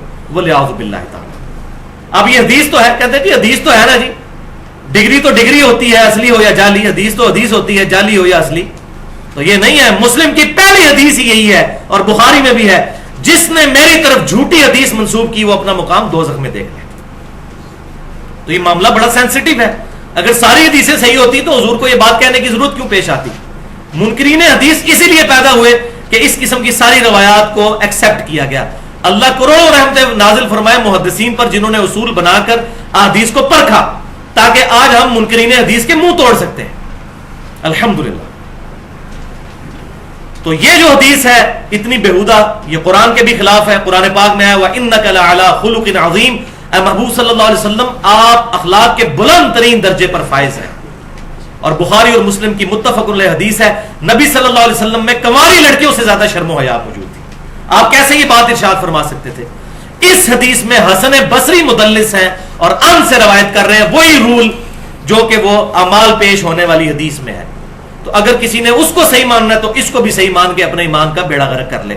اور حسن بصری تو تابعی ہے، 70 صحابہ کی صحبت کرنے والے، سفیان ثوری اور عبد المجید بن ابی داؤد سے ہزاروں گنا بڑے امام ہیں، لیکن ان کی بھی تدریس والی روایت نہیں مانی جاتی. یہ ساری اصطلاحات سمجھنے کے لیے اور خصوصاً قبر رسول صلی اللہ علیہ وسلم سے ریلیٹڈ جو احادیث امت میں عام کی گئی کہ قبر پر جا کر مانگا جائے. ایک اعرابی آیا, اس نے نبی صلی اللہ علیہ وسلم سے کہا کہ میں نے گناہ کیا ہے, میرے لیے دعا کیجئے. قبر سے آواز آئی, جو ہمارے اکثر بریلوی اور دیوبندی مکتبہ فکر کے بھائی پیش کرتے ہیں. ان تمام احادیث کے بارے میں جو اصول محدثین کیا ہیں, بریلوی دیوبندی اہل حدیث کے مولویوں کے اصول نہیں, پہلے 300 سال کے محدثین کے اصول, اس پہ میرے 2 لیکچرز ہیں. مسئلہ نمبر 36 ضعیف الاسناد اور من گھڑت احادیث کے فتنے کا تحقیقی جائزہ, 1.5 گھنٹے کی گفتگو. اور دوسرا مسئلہ نمبر 43 وسیلہ اور توسل کے صحیح احکام و مسائل, اس میں بھی 1.5 گھنٹے کی گفتگو میں میں نے 5 وسیلے بتائے جو جائز ہیں اور 1 جو ثابت نہیں ہے. اس میں میں نے قبر رسول سے ریلیٹڈ جو روایات ہیں, جو صحیح روایتیں وہ بھی بیان کی اور جو ضعیف ہیں وہ بھی بیان کی الحمدللہ. اب اگلے ریفرنس نمبر 5 پر آ جائیے. ایک اور دلیل بڑی مضبوط ان کے دلائل کے اعتبار سے جو پیش کرتے ہیں, سورۃ الاحزاب کی آیت نمبر 6. بسم اللہ الرحمن الرحیم. النبی اولا بالمؤمنین من انفسہم وازواجہ امہاتہم. ہمارے یہ نبی صلی اللہ علیہ وسلم مومنین کی جانوں سے زیادہ ان پر حق رکھتے ہیں اور ان کی بیویاں امت کی مائیں ہیں. الحمدللہ. اب اس کو دلیل بنایا قاسم ننوتوی صاحب نے بھی اور احمد بریلوی صاحب نے بھی حاضر و ناظر کے عقیدے پر. آپ حیران ہوں گے اس میں سے حاضر و ناظر کیسے نکلتا ہے. وہ دیکھیں کیسے نکالا انہوں نے کہا نبی صلی اللہ علیہ وسلم جانوں سے بھی زیادہ قریب ہیں. اب اردو زبان کا یہی تو مسئلہ ہے, وہ قریب سے مراد فزیکلی قریب نہیں ہے, دل کے قریب قربت. تو کہتے ہیں قریب ہے, اس کا مطلب ہے کہ حاضر و ناظر ہے. حالانکہ اگلا حصہ کیا ہے کہ ان کی بیویاں امت کی مائیں ہیں, یعنی نبی صلی اللہ علیہ وسلم اپنے امتیوں کے محبوب ترین انسان ہیں اور ان کی بیویاں امت کی مائیں ہیں. ماں کا درجہ ان کی بیویوں کو دیتے ہیں اور اپنے نبی سے سب سے بڑھ کر پیار کرتے ہیں. اولا, یہ تھا اس کا معنی, اور مطلب بنا دیا حاضر و ناظر. اور یہ تشریح میں اپنی طرف سے نہیں کر رہا, حضور صلی اللہ علیہ وسلم نے خود اس آیت کی تشریح کی ہے. صحیح بخاری میں اسی آیت کی تفسیر میں, امام بخاری پر قربان جاؤں, اس آیت کو ہیڈنگ بنا کر وہ حدیث لے آئے ہیں, النبی اولا بالمؤمنین من انفسہم.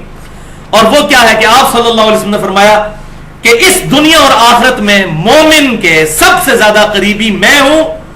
مومن کے مرنے کے بعد اس کا ترکہ جو ہے, چھوڑا ہوا مال, تو وارثوں میں تقسیم ہوگا. لیکن اگر کسی مومن کے ذمہ کوئی قرض ہو تو میں اس کا ولی ہوں, مجھ سے آ کر اس کا قرض ڈیمانڈ کرو, میں اس کا سب سے زیادہ قریبی ہوں.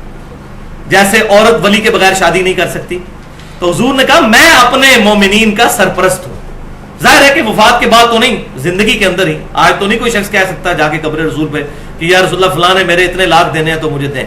اپنی زندگی میں آپ صلی اللہ علیہ وسلم جو دنیاوی زندگی آج بھی زندہ ہے برزخی حیات کے ساتھ, دنیاوی زندگی میں کوئی غریب صحابی فوت ہوتا تھا, آپ نے فرمایا میں تمہارا ولی ہوں, مجھ سے آ کر قرضہ ڈیمانڈ کر سکتے ہو, میں اپنے فوت شدہ صحابی کی طرف سے اس کا قرضہ ادا کروں گا. حضور نے خود تفسیر کر دی. اچھا, دوسری حدیث صحیح بخاری اور مسلم کی متفق علیہ حدیث, تم میں سے اس وقت تک کوئی شخص مؤمن نہیں ہو سکتا جب تک کہ میں اسے اس کے ماں باپ, اولاد اور سب لوگوں سے بڑھ کر عزیز نہ ہو جاؤں. یہی معنی. اور تیسری حدیث بھائیو غدیر خم کی حدیث, صحیح مسلم میں بھی, جامعہ ترمذی میں بھی, اور کتنے ریفرنسز اس کے. وہ مسئلہ نمبر 66 بھی جو ہے فضائل حسین رضی اللہ تعالیٰ عنہ والے چیپٹر میں میں نے اس کا پورا ریفرنس بیان کیا ہے. غدیر خم پر بھی آپ صلی اللہ علیہ وسلم نے مولا علی رضی اللہ تعالیٰ عنہ, مولا کا مطلب دلی محبوب, جس طرح ہم علماء کو بھی کہتے ہیں مولانا فلاں, تو مولا علی رضی اللہ تعالیٰ عنہ کا ہاتھ پکڑ کر غدیر خم پر مکے سے مدینے آتے ہوئے اپنی وفات سے 2 مہینے پہلے خم نامی جگہ پر پڑاؤ کرتے ہوئے ایک درخت کے نیچے ان کا ہاتھ پکڑ کر یوں بلند کیا اور آپ نے یہ آیت تلاوت کی, النبی اولا بالمؤمنین من انفسہم وازواجہ امہاتہم. اور یہ آیت پڑھ کر کہا کیا میں تم سب پر تمہاری جانوں سے بھی بڑھ کر حق نہیں رکھتا؟ سب نے کہا یا رسول اللہ آپ ہمیں جانوں سے بڑھ کر عزیز ہیں. تو پھر آپ نے فرمایا من کنت مولاہ فہذا علی مولا, اب جو کوئی مجھے محبوب رکھتا ہے دلی طور پر وہ علی سے بھی محبت کرے گا.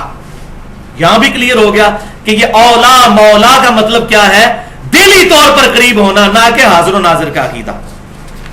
اسی طرح ایک اور دلیل جو سورۃ الانفال کی آیت نمبر 33 ہے, یقین کریں یہ بھی دلائل بیان کرتے ہوئے, آیات پڑھتے ہوئے نہیں, جو دلیل ہے ان کی انہوں نے خود ڈیڈکٹ کی، شرم آتی ہے. آیات تو اپنی حفاظت خود کرتی ہیں. یہ آیت نمبر 6 جو ریفرنس پہ ہے سورۃ الانفال کی آیت نمبر 33. بسم اللہ الرحمن الرحیم.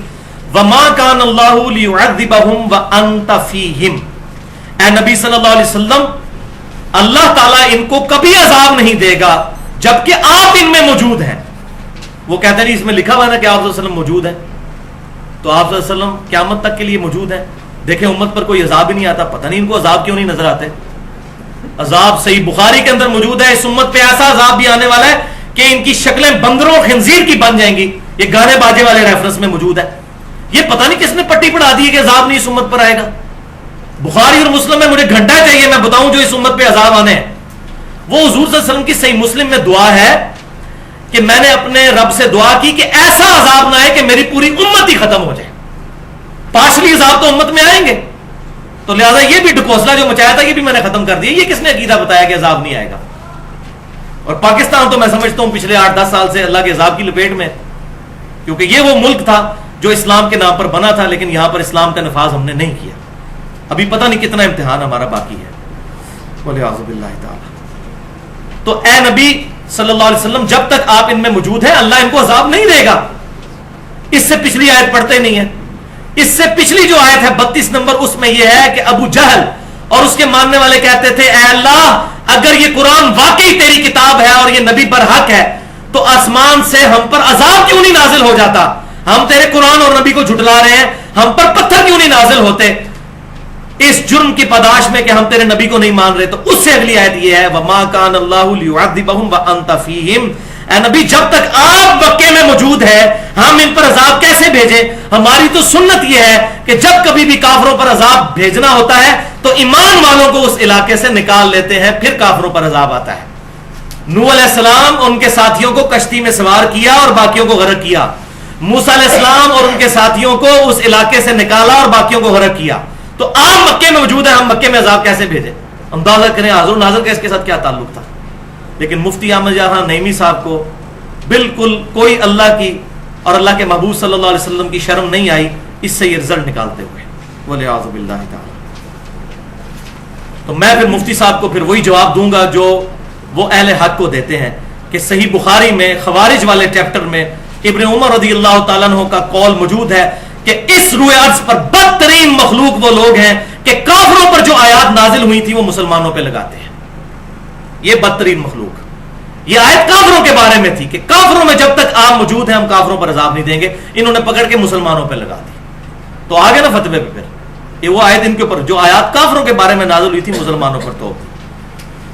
اب آ جائیے جناب آخری پوائنٹ کی طرف جو کہ ان دلائل پر مشتمل ہے کہ جو انڈائریکٹ دلائل ہیں، اور یہاں پر میں انشاءاللہ لیکچر کو کنکلوڈ بھی کر دوں گا. ایک دفعہ دروشی پڑھ لیجیے. اللہم صلی علی محمد وعلی آل محمد کما صلیت علی ابراہیم وعلی آل ابراہیم انک حمید مجید. اللہم بارک علی محمد وعلی آل محمد کما بارکت علی ابراہیم وعلی آل ابراہیم انک حمید مجید. پوائنٹ نمبر 3، ان آیات اور احادیث کا بیان جو کہ انڈائریکٹ دلائل بنائے گئے حاضر و ناظر کے، اور اس میں انشاءاللہ گفتگو میں کنکلوڈ بھی کر دوں گا. ریفرنس نمبر 7 پر آ جائیے، پارہ نمبر 30 میں سورۃ الفیل کی آیت نمبر 1. اب یہ جو پچھلے دلائل تھے ان سے بھی زیادہ کمزور دلائل ہیں، لیکن مجبوری ہے بیان تو کرنا ہے. آپ حیران ہوں گے کہ کس طرح خود بدلتے نہیں اور قرآن کو بدل دیتے ہیں. بسم اللہ الرحمن الرحیم. الم تر کیف فعل ربک باصحاب الفیل. اے محبوب صلی اللہ علیہ وسلم کیا آپ نے نہیں دیکھا کہ ہم نے ہاتھی والوں کے ساتھ کیا سلوک کیا؟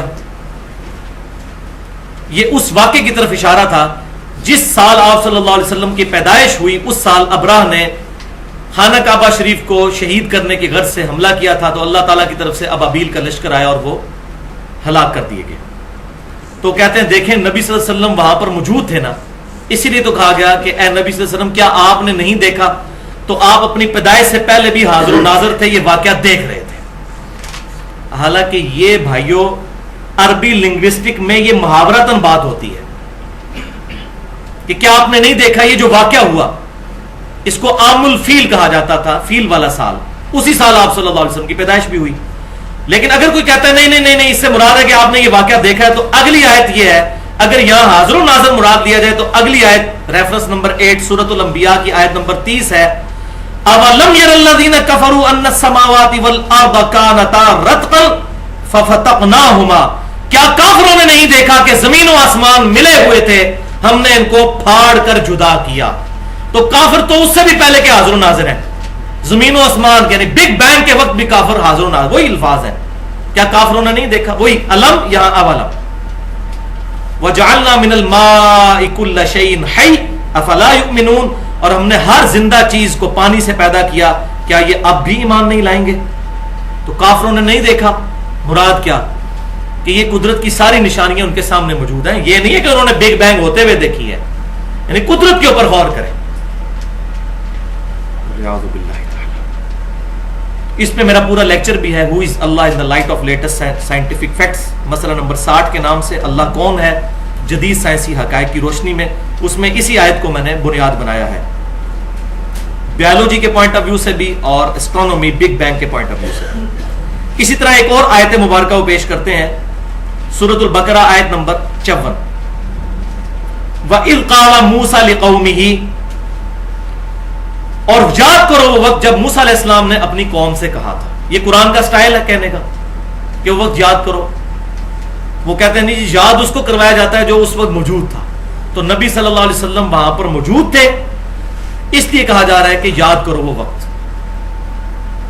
بھائیو یہ اس لیے نہیں کہا جا رہا، یہ اس لیے کہا جا رہا ہے کہ نبی صلی اللہ علیہ وسلم کے ذریعے سے امت تک یہ پیغام پہنچایا جا رہا ہے، موسیٰ علیہ السلام کے بارے میں جتنے واقعات بیان کر کے، کہ آپ صلی اللہ علیہ وسلم یہ واقعات امت تک پہنچائیں جو آپ کی نبوت پر دلیل بنیں گے کہ آپ کی پیدائش سے 2000 سال پہلے موسیٰ علیہ السلام اور ان کے ساتھیوں کے معاملات ہوئے، اور آپ کی پیدائش سے تقریباً 500 سال پہلے عیسیٰ علیہ السلام اور ان کی والدہ کے معاملات ہوئے، اور وہ واقعات بھی آپ بیان کر رہے ہیں حالانکہ آپ نے کہیں سے کوئی تعلیم نہیں حاصل کی، اللہ نے آپ کو سکھایا ہے، اس کے باوجود آپ اپنی پیدائش سے پہلے کے واقعات بھی بیان کر رہے ہیں۔ یہ اس بات کی دلیل ہے کہ آپ پر وحی نازل ہوتی ہے، خود نہیں جانتے وحی نازل ہوتی ہے، اور اس کی دلیل اگلی آیات سورہ ال عمران آیت نمبر 44 ریفرنس نمبر 10، ذالک من انباء الغیب نوحیہ الیک، اے محبوب صلی اللہ علیہ وسلم یہ غیب کی خبریں ہیں جو ہم آپ کی طرف وحی کرتے ہیں،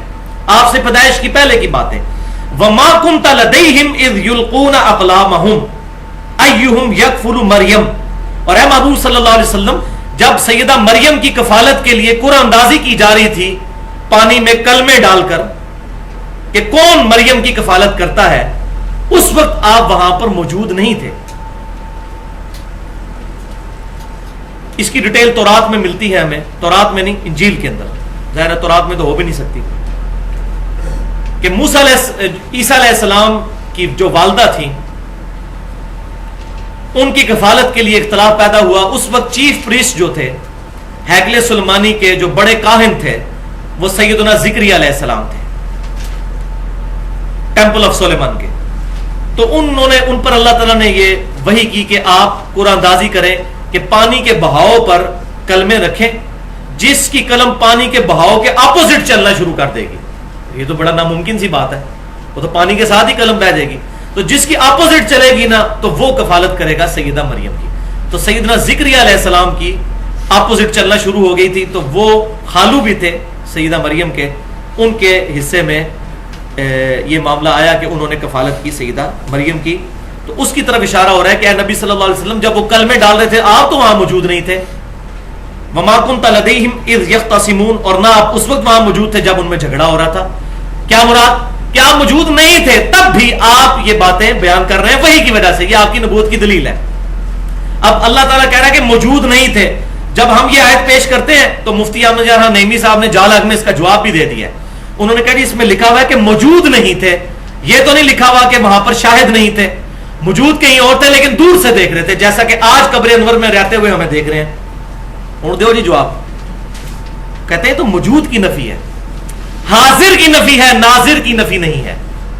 واقعی جو انہوں نے فٹ ان کیا اس کے مطابق ان کی بات بالکل ٹھیک ہے کہ حاضر کی نفی ہے، ناظر کی نہیں ہے۔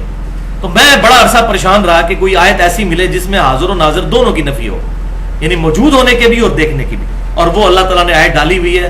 اللہ نے اس کتاب کی حفاظت کرنی ہے. اگلی آیت سورۃ القصص کی آیت نمبر 44 ریفرنس نمبر 11. وما كنت بجانب الغربی، اے محبوب صلی اللہ علیہ وسلم آپ کوہ طور کی مغربی جانب موجود نہیں تھے. اذ قضینا الی موسی الامر، جبکہ ہم نے موسیٰ علیہ السلام کی طرف اپنا حکم نازل فرمایا. اب وہ پتہ چل گیا وہ کیا تھا. وَإِذْ قَالَ مُوسَىٰ، تو موسیٰ علیہ السلام کی طرف جب ہم نے وحی بھیجی تو اے نبی آپ تو کوہ طور پر وہاں موجود نہیں تھے. وَمَا كُنْتَ مِنَ الشَّاهِدِينَ، اور نہ ہی آپ گواہوں میں شامل تھے، نہ ہی آپ ناظر تھے. کیا مطلب؟ وَمَا كُنْتَ، نہ تو آپ حاضر تھے، وَمَا كُنْتَ مِنَ الشَّاهِدِينَ، اور نہ ہی آپ ناظر تھے. اب آپ سوچ رہے ہوں گے اس آیت کا تو جواب دیا ہی نہیں جا سکتا. واقعی نہیں دیا جا سکتا. اس کا جواب دینے کے لیے انسان کو اپنے ایمان سے ہاتھ دھونا پڑے گا، اور وہی کیا مفتی احمد یار خان نعیمی صاحب نے کہ انہوں نے آیت آدھی لکھی، وما کنت من الشاہدین لکھے ہی نہیں جال حق کے اندر، اور جواب دیا کہ اس میں تو یہ لکھا ہوا کہ حضور وہاں موجود نہیں تھے. یہ کہاں لکھا ہوا کہ حضور شاہد بھی نہیں تھے؟ استغفر اللہ واتوب الیہ، لعنت اللہ علی الکاذبین. ایک آیت کا آدھا ٹکڑا لکھنا، افتؤمنون ببعض الکتاب وتکفرون ببعض، کتاب کے کچھ حصے پر ایمان لاتے ہو، کچھ کو چھوڑ دیتے ہو. اب جواب لکھتے ہوئے اس کو نہیں نظر آ رہا تھا کہ یہ آدھی لین کی یہ آیت ہے، میں آدھی لکھ رہا ہوں. پھر جواب بھی ایسا لکھا کہ جس کے بعد اس نے زن قائم ہی نہیں رہ سکتا کہ ان کو آیت پتہ نہیں چلی ہوگی، اس کے اپوزٹ بات لکھی. اور احمد بریلوی صاحب کے بھی کان کھڑے ہو گئے اس موقع پر، یہ تو سارا بیڑا غرق ہو جائے گا. پہلے تو فرق کر دیتے تھے شاہد اور شہید کا، ہم نے تو شاہد کا ترجمہ کیا ہے، شہید کا جو ہے وہ گواہی ہے، شاہد کا مطلب حاضر و ناظر ہے. اب یہاں پر شاہد تھا لفظ، شہید نہیں تھا.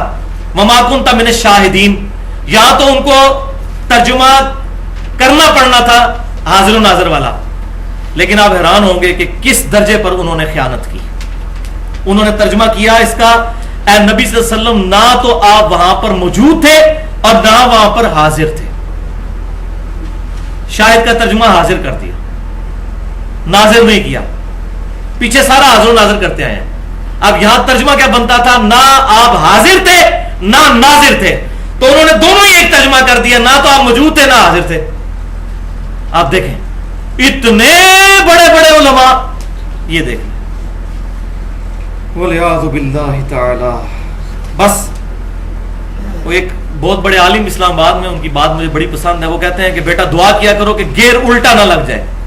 جس کا گیئر ایک دفعہ الٹا لگ جائے نا تو پھر جتنا ایکسلریٹر دیتا ہے گاڑی پیچھے ہی جاتی ہے. الٹا گیئر جب بندے کا لگ جائے نا پھر اس قسم کے رزلٹ انسان سے نکلتے ہیں. وَلِعَاذُ بِاللَّهِ تَعَالَى. لیکن میں پھر وہی بات کروں گا کہ احمد بریلوی صاحب کو اگر تختہ مشق بنانا ہے، پھر بریلوی دیوبندی اہل حدیث کی عوام اور علماء اپنے بزرگوں کو بھی تختہ مشق بنائیں. رشید احمد گنگوئی صاحب کو بھی، اور شاہ عبداللہ محدث دہلوی کو بھی، شاہ عبدالعزیز محدث دہلوی کو بھی، اور شبیر احمد عثمانی صاحب کو بھی، سب کو ایک کٹہرے میں. تو بھائیو یہاں پر یہ بات بھی یاد رکھیے کہ علم الغیب سے متعلق میں آلریڈی گفتگو کر چکا ہوں 88 منٹ کی، مسئلہ نمبر 6A. اور وہاں پر میں نے یہ بالکل کھول کر بات بیان کی تھی کہ اللہ تعالیٰ جب بھی چاہتا ہے اپنے پیغمبروں کو ان کی پیدائش سے پہلے کے واقعات، ان کی زندگی کے واقعات اور مستقبل کے قیامت تک آنے والے واقعات کی خبر دے دیتا ہے. اور وہی غیبی خبریں ہوتی ہیں، اور وہی پیغمبر کے پاس علم الغیب ہوتا ہے. پیغمبر عالم الغیب نہیں ہوتا، علم الغیب رکھنے والا ہوتا ہے اللہ تعالیٰ کی طرف سے غیبی خبر کی وجہ سے. اور اس میں نے درجنوں مثالیں بخاری اور مسلم سے دی، آج محل نہیں کہ میں اس کو ریپیٹ کروں. لیکن صرف پیغمبر، اس میں نے بتایا تھا بخاری اور مسلم میں حدیث ہے صحابہ کو 4 فٹ نیچے قبر میں عذاب قبر نظر نہیں آیا، لیکن نبی صلی اللہ علیہ وسلم کو اللہ تعالیٰ نے دکھایا. تو صحابہ کو کشف القبور نہیں ہوتا تھا، یہ بعد والے بزرگ کہتے ہیں ہمیں کشف القبور ہو جاتا ہے. یہاں پر عقیدے کے ضمن کے اعتبار سے ایک حدیث جو بخاری اور مسلم کی متفق علیہ حدیث ہے، واقعہ معراج کے کانٹیکسٹ میں، کہ جب نبی صلی اللہ علیہ وسلم معراج سے واپس آئے تو کافروں نے عجیب و غریب سوال کیے کہ بتائیے، آپ کہتے ہیں کہ میں رات کی رات اتنی دور سے ہو کر آ گیا ہوں جو 1.5-2 مہینے کی مسافت ہے، اور آپ ایک رات میں وہاں سے بھی اور آسمانوں سے بھی ہو کر آ گئے، اور خواب میں آئے ہوتے تو وہ مان ہی لیتے کہ یار خواب تو کوئی بندہ بھی دیکھ سکتا ہے. اس سے یہ بات بھی پتا چلی کافر جو نہیں مانتے تھے وہ فزیکلی ہونے کی وجہ سے، ورنہ خواب میں تو ہم بھی کئی بار اڑ رہے ہوتے ہیں، وہ فزیکلی آپ وسلم کا دعویٰ تھا. تو ان کا ایسا بتائیے بیت المقدس کے دروازے کتنے ہیں، اس کی دیواروں کا رنگ کیا ہے، اس کی سیڑھیاں کتنی ہیں.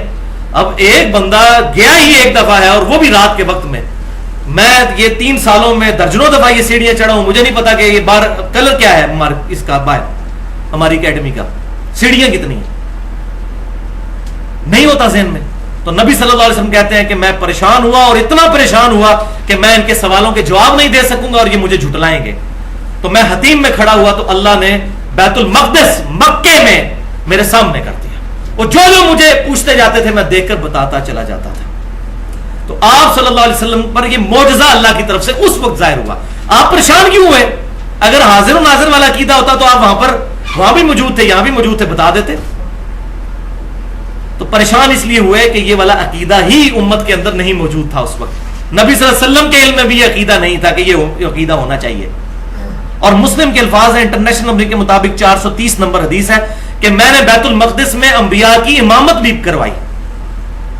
اسی کی وجہ سے امام الانبیاء کہا جاتا ہے.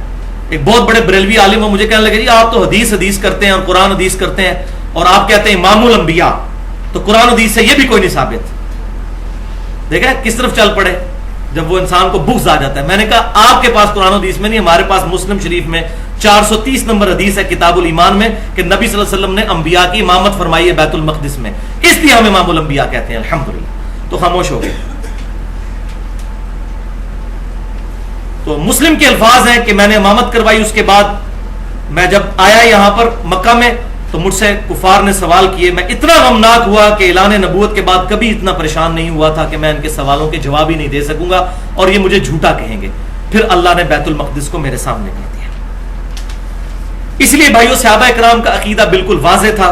اور یہ ایک حدیث جو میں آپ بتانے جا رہا ہوں، اگر آپ یہ ایک حدیث یاد کر لیں تو 3 عقیدے امت کو سمجھا سکتے ہیں. عقیدہ علم الغیب، عقیدہ حاضر و ناظر اور عقیدہ استعانت یعنی غیر اللہ سے مدد مانگنا. یہ تینوں عقیدے ایک حدیث جو صحیح بخاری میں بھی ہے اور صحیح مسلم میں بھی ہے تینوں عقیدوں کو کلیئر کر دیتی ہے. اور الحمدللہ ہم اہل سنت کے منہج پر چلنے والے لوگ اسی عقیدے پر ہیں. اہل سنت فرقہ نہیں. شراب کی بوتل کے باہر روح افزا لکھ لینے سے روح افزا نہیں بن جائے گی، یہ جامع شیرین نہیں بن جائے گی. اہل سنت وہی ہوں گے جو کتاب و سنت کے منہج پر ہوں گے. یہ تینوں عقیدے صحیح بخاری میں 4086 نمبر اور صحیح مسلم میں 4917 نمبر حدیث ہے. تینوں عقائد کلیئر کرے گی. اور ہمارے ریسرچ پیپر نمبر 3 دعا صرف اللہ ہی سے، اس کے بھی پیج نمبر 5 کے اوپر یہ حدیث موجود ہے پورے ریفرنسز کے ساتھ. یہ 2 مختلف واقعات ہیں. مسلم کے 4917 کے میں الفاظ پڑھنے لگا ہوں کہ جب 70 صحابہ کو دھوکے سے شہید کر دیا گیا، جس کے غم میں نبی صلی اللہ علیہ وسلم نے 1 مہینے تک قنوت نازلہ بھی کفار کے لیے دعائے ضرر بھی فرمائی تھی. جب ان کو دھوکے سے شہید کیا گیا تو آپ صلی اللہ علیہ وسلم مدینہ شریف میں تھے اور دوسری جگہ پر ان کو شہید کیا گیا تو آپ صلی اللہ علیہ وسلم غمناک حالت میں وہاں بیٹھے ہوئے تھے اور فرمایا کہ ابھی ابھی جبرائیل علیہ السلام میرے پاس آئے، انہوں نے اللہ کی طرف سے مجھے یہ اطلاع دی ہے کہ تمہارے ساتھیوں کو دھوکے سے شہید کر دیا گیا. 70 حضور کے ٹیلنٹڈ سٹوڈنٹ اصحاب صفہ میں سے جو حضور نے تعلیم کے لیے بھیجے، اور انہوں نے شہادت کے وقت تمہارے رب کے حضور یوں دعا کی، اللہم بلغ عنا نبینا، اے رب ہمارے نبی تک ہمارا پیغام پہنچا دے. انہوں نے کہا فرشتوں یہ پیغام دے دو. فرشتوں کو پکارنا بھی شرک ہے. اے اللہ تو ہمارے نبی کو ہمارے حال کی خبر کر دے. اللہ نے اذن دیا ہو تب بھی پکارنا شرک ہے. حضرت میکائیل علیہ السلام اور فرشتوں کو اذن ہے نا بارش برسانے کا اللہ کی طرف سے، تو ہم کیا کہیں گے میکائیل بارش برسا دو کہ گرمی کا موسم قریب آ رہا ہے؟ نہیں. اے رب ہمارے نبی کو ہمارے حال کی خبر کر دے، انا قد لقینک فرضینا عنک، کہ ہم بے شک تجھ سے مل چکے اس حال میں کہ ہم اپنے رب سے راضی ہیں، ورضیت عنا، اور اے ہمارے رب تو ہم سے راضی ہے. ہمارے نبی تک یہ پیغام پہنچا دے. اور حضور صلی اللہ علیہ وسلم وہاں اشک بار آنکھوں کے ساتھ اپنے صحابہ کو بتا رہے ہیں کہ تمہارے ساتھیوں نے یہ دعا کی. اب اس میں تینوں عقیدے کلیئر ہو گئے. انہوں نے یا رسول اللہ انظر حالنا نہیں کہا، حضور کو مدد کے لیے نہیں پکارا. عقیدہ استعانت کلیئر ہو گیا. ان کا یہ بھی عقیدہ نہیں تھا کہ نبی صلی اللہ علیہ وسلم ہر وقت ہر چیز کو دیکھ رہے ہیں اور یہاں پہ بھی موجود ہے حاضر و ناظر، وہ بھی عقیدہ. اور علم الغیب کے حوالے سے بھی ان کا عقیدہ کلیئر ہوا کہ اے اللہ تو ہمارے نبی کو خبر کر دینا، تیرے بتائے بغیر ہمارے نبی تک یہ خبر نہیں پہنچے گی. اور انہوں نے یہ بھی نہیں کہا جبرائیل ہمارے نبی کو خبر کر دینا، لہذا فرشتوں کو بھی نہیں پکارا، جبرائیل جب دنیا میں آ رہے تھے اس وقت بھی نہیں پکارا. اب رہا مسئلہ رسول اللہ صلی اللہ علیہ وسلم کی دنیاوی زندگی کے بعد آج کی جو زندگی ہے، قبر مبارک اور جنت کی برزخی زندگی، کیا ہم اس زندگی میں اللہ تعالیٰ کو یہ کہہ سکتے ہیں کہ اے اللہ ہمارے نبی تک ہماری خبر پہنچا دے؟ تو بھائیو اس کا کوئی ثبوت موجود نہیں سوائے ایک چیز کے، اور وہ کیا ہے؟ درود شریف. اور وہ ہم کہتے ہیں اللہم صلی علی محمد وعلی آل محمد کما صلیت علی ابراہیم وعلی آل ابراہیم انک حمید مجید. اللہم بارک علی محمد وعلی آل محمد کما بارکت علی ابراہیم وعلی آل ابراہیم انک حمید مجید. درود شریف ہمارا پہنچتا ہے، میں کتنی احادیث بتا چکا اسی لیکچر میں پوائنٹ نمبر 2 کے اندر. درود و سلام پہنچتا ہے، السلام علیکم ایھا النبی پہنچتا ہے، بس اس کے علاوہ کچھ اور نہیں پہنچا سکتے. بلکہ صحیح بخاری میں انٹرنیشنل نمبر کے مطابق 1010 نمبر حدیث جو ہمارے ریسرچ پیپر نمبر 1 رسول اللہ کی آخری وصیت ہے اس میں بھی لکھی ہوئی ہے کہ سیدنا عمر فاروق رضی اللہ تعالیٰ عنہ کے مبارک دور میں جب قحط سالی ہوتی تو عباس بن عبد المطلب کو وہ لے کر آتے اور کہتے اے اللہ جب تک تیرے نبی ہم میں موجود تھے ہم ان کو تیری بارگاہ میں پیش کرتے تھے، ان کی دعا کی برکت سے تو ہم پر بارش نازل فرما دیتا تھا. اب آپ صلی اللہ علیہ وسلم کی وفات کے بعد ہم آپ صلی اللہ علیہ وسلم کے چچا کو لے کر آئے ہیں، اے اللہ ہم پر بارش نازل فرما. وہ چچا دعا کرتے تو بارش نازل ہو جاتی. سیدنا عمر حضور صلی اللہ علیہ وسلم کی قبر انور پر بھی جا کر یہ نہیں کہتے تھے یا رسول اللہ اللہ سے دعا کیجیے، کہہ سکتے تھے. حالانکہ حضرت عمر وہ ہیں جو بخاری میں حدیث ہے کہ سیدنا عمر کے مشورے پر نبی صلی اللہ علیہ وسلم نے اپنی مبارک انگلیاں پیالے میں رکھی تھی اور پانی کے چشمے جاری ہوئے تھے، لیکن انہوں نے نہیں کہا یا رسول اللہ صلی اللہ علیہ وسلم قبر انور سے ہاتھ باہر نکالیے، پانی کا میں پیالہ لے کر اس میں ہاتھ رکھیے تاکہ چشمے جاری ہو جائیں، جیسا کہ شیخ زکریا صاحب نے فضائل حج میں لکھا اور الیاس قادری صاحب نے فضائل سنت میں کہ 555 ہجری میں شیخ احمد رفاعی کے لیے نبی صلی اللہ علیہ وسلم نے 90,000 لوگوں کی موجودگی میں اپنا ہاتھ مبارک باہر نکال دیا. وہ میں نے پچھلے لیکچر 6B میں کشف خوابوں سے متعلق، الہام سے متعلق اس میں ڈیٹیل سے اس کا انالیسس کیا ہے. تو سیدنا عمر نے امت کو یہ عقیدہ صحیح وقت جو وسیلہ شخصی ہے وہ سمجھا دیا. تو اب ایک ذریعہ ہے خواب، کہ خواب میں نبی صلی اللہ علیہ وسلم کسی کو آ جائیں. میں نے پچھلی دفعہ ڈیٹیل سے ڈسکس کیا تھا صحیح مسلم سے، سنن نبی داؤد سے، مسند احمد سے کہ صحابہ کے بعد بھی تابعین تبع تابعین تبع تبع تابعین کو بھی نبی صلی اللہ علیہ وسلم خواب میں آئے اور اس وقت کے حالات کے اوپر ڈسکشن کی. مثلا سیدنا حسین کی جو شہادت ہے وہ 50 سال بعد ہوئی ہے، لیکن نبی صلی اللہ علیہ وسلم ابن عباس کو خواب میں آئے جو مسند احمد میں موجود ہے. پچھلی دفعہ میں نے کئی خواب بتائے. تو اب کیا یہ عقیدہ رکھا جا سکتا ہے کہ نبی صلی اللہ علیہ وسلم کو عالم برزخ میں دنیا کے حالات کی خبر ہے؟ ایسا عقیدہ امت میں کسی نے پروپیگیٹ نہیں کیا اور نہ اس کے اوپر کوئی واضح دلائل موجود ہیں. ان واقعات کو اگر دلیل بنایا جائے تو اس میں پھر بڑا مسئلہ آ جائے گا. اس کی وجہ یہ ہے کہ میں نے پچھلی دفعہ بتایا تھا کہ خواب جو ہے یہ اللہ تعالیٰ کی طرف سے ایک ورچوئل پروسیجر ہے، تمثیلی مثال کا ایک طریقہ ہے سمجھانے کا. یہ نہیں ہوتا کہ فزیکلی نبی صلی اللہ علیہ وسلم خواب میں آ جاتے ہیں، فزیکلی نہیں ہوتا. یہ اللہ تعالیٰ کی طرف سے ایک چیز دکھائی جاتی ہے. مثال کے طور پر صحیح بخاری میں حدیث ہے، پچھلی دفعہ مجھ سے غلطی سے بھینس کا لفظ نکل گیا، وہ گائے ہے. صحیح بخاری میں حدیث ہے کہ نبی صلی اللہ علیہ وسلم نے غزوہ احد سے پہلے خواب دیکھی کہ ان کے سامنے ایک گائے ذبح ہو رہی ہے اور آپ نے فرمایا کہ میں نے اس سے تعبیر کی ہے کہ میرے صحابہ کو اس جنگ میں بہت تکلیف پہنچے گی، اور وہی ہوا، 70 صحابہ شہید ہوئے. اب گائے اور صحابہ کا کیا لینا دینا، لیکن وہ ایک تمثیل تھی. اسی طریقے سے صحیح بخاری میں حدیث ہے کتاب التعبیر چیپٹر میں نبی صلی اللہ علیہ وسلم کہتے ہیں کہ میں نے خواب میں اپنے ہاتھوں میں 2 سونے کے کنگن دیکھے جن کی وجہ سے میں پریشان ہو گیا. حالانکہ حضور نے تو کبھی سونے کا کنگن نہیں پہنا. پھر آپ فرماتے ہیں میں نے پھونک ماری تو میں نے خواب میں دیکھا وہ غائب ہو گئے. اس کی تعبیر میں نے یہ کی ہے کہ جھوٹے پیغمبر 2 وہ اعلان نبوت کریں گے، اور وہی ہوا. مسلمہ کذاب نے بھی کیا، دوسرے نے بھی کیا، اور ایک عورت نے بھی کیا. کتنے، وہ تو 30 جھوٹے دجال آئیں گے، بخاری اور مسلم میں حدیث ہے. تو اب یہ سونے کے کنگن کو فزیکلی حضور نے تو نہیں کبھی پہنے. تو یہ سارا معاملات ہے تمثیلی. لہذا یہ دعویٰ بھی نہیں کیا جا سکتا کہ آج کے حالات کی خبر جا رہی ہے، وہ میں آخر میں حدیث بیان کروں گا، اور وہ آیت بھی جس سے پتہ چل جائے گا کہ یہ عقیدہ نہیں، یہ ورچوئل عقیدے ہیں، تمثیلی واقعات ہیں جو خوابوں میں حضور صلی اللہ علیہ وسلم کو دیکھا جاتا ہے، وہ اللہ تعالیٰ کی طرف سے دکھایا جاتا ہے، یہ دنیا کے حالات کے حوالے سے یہ بات نہیں ہوتی۔ اب رہا مسئلہ کریٹیکل چیز کا جس پہ میں نے بات کنکلوڈ کرنی تھی، وہ دو باتیں۔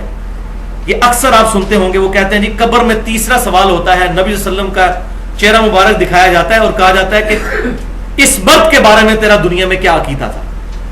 تو نبی صلی اللہ علیہ وسلم تو ہر قبر میں آ جاتے ہیں، دن کے اندر تقریباً 1.25 لاکھ لوگ مرتے ہیں، جن میں سے 25 سے 30 ہزار مسلمان ہوتے ہیں، کیونکہ ہم دنیا کے 1/4 ہیں یا 1/5۔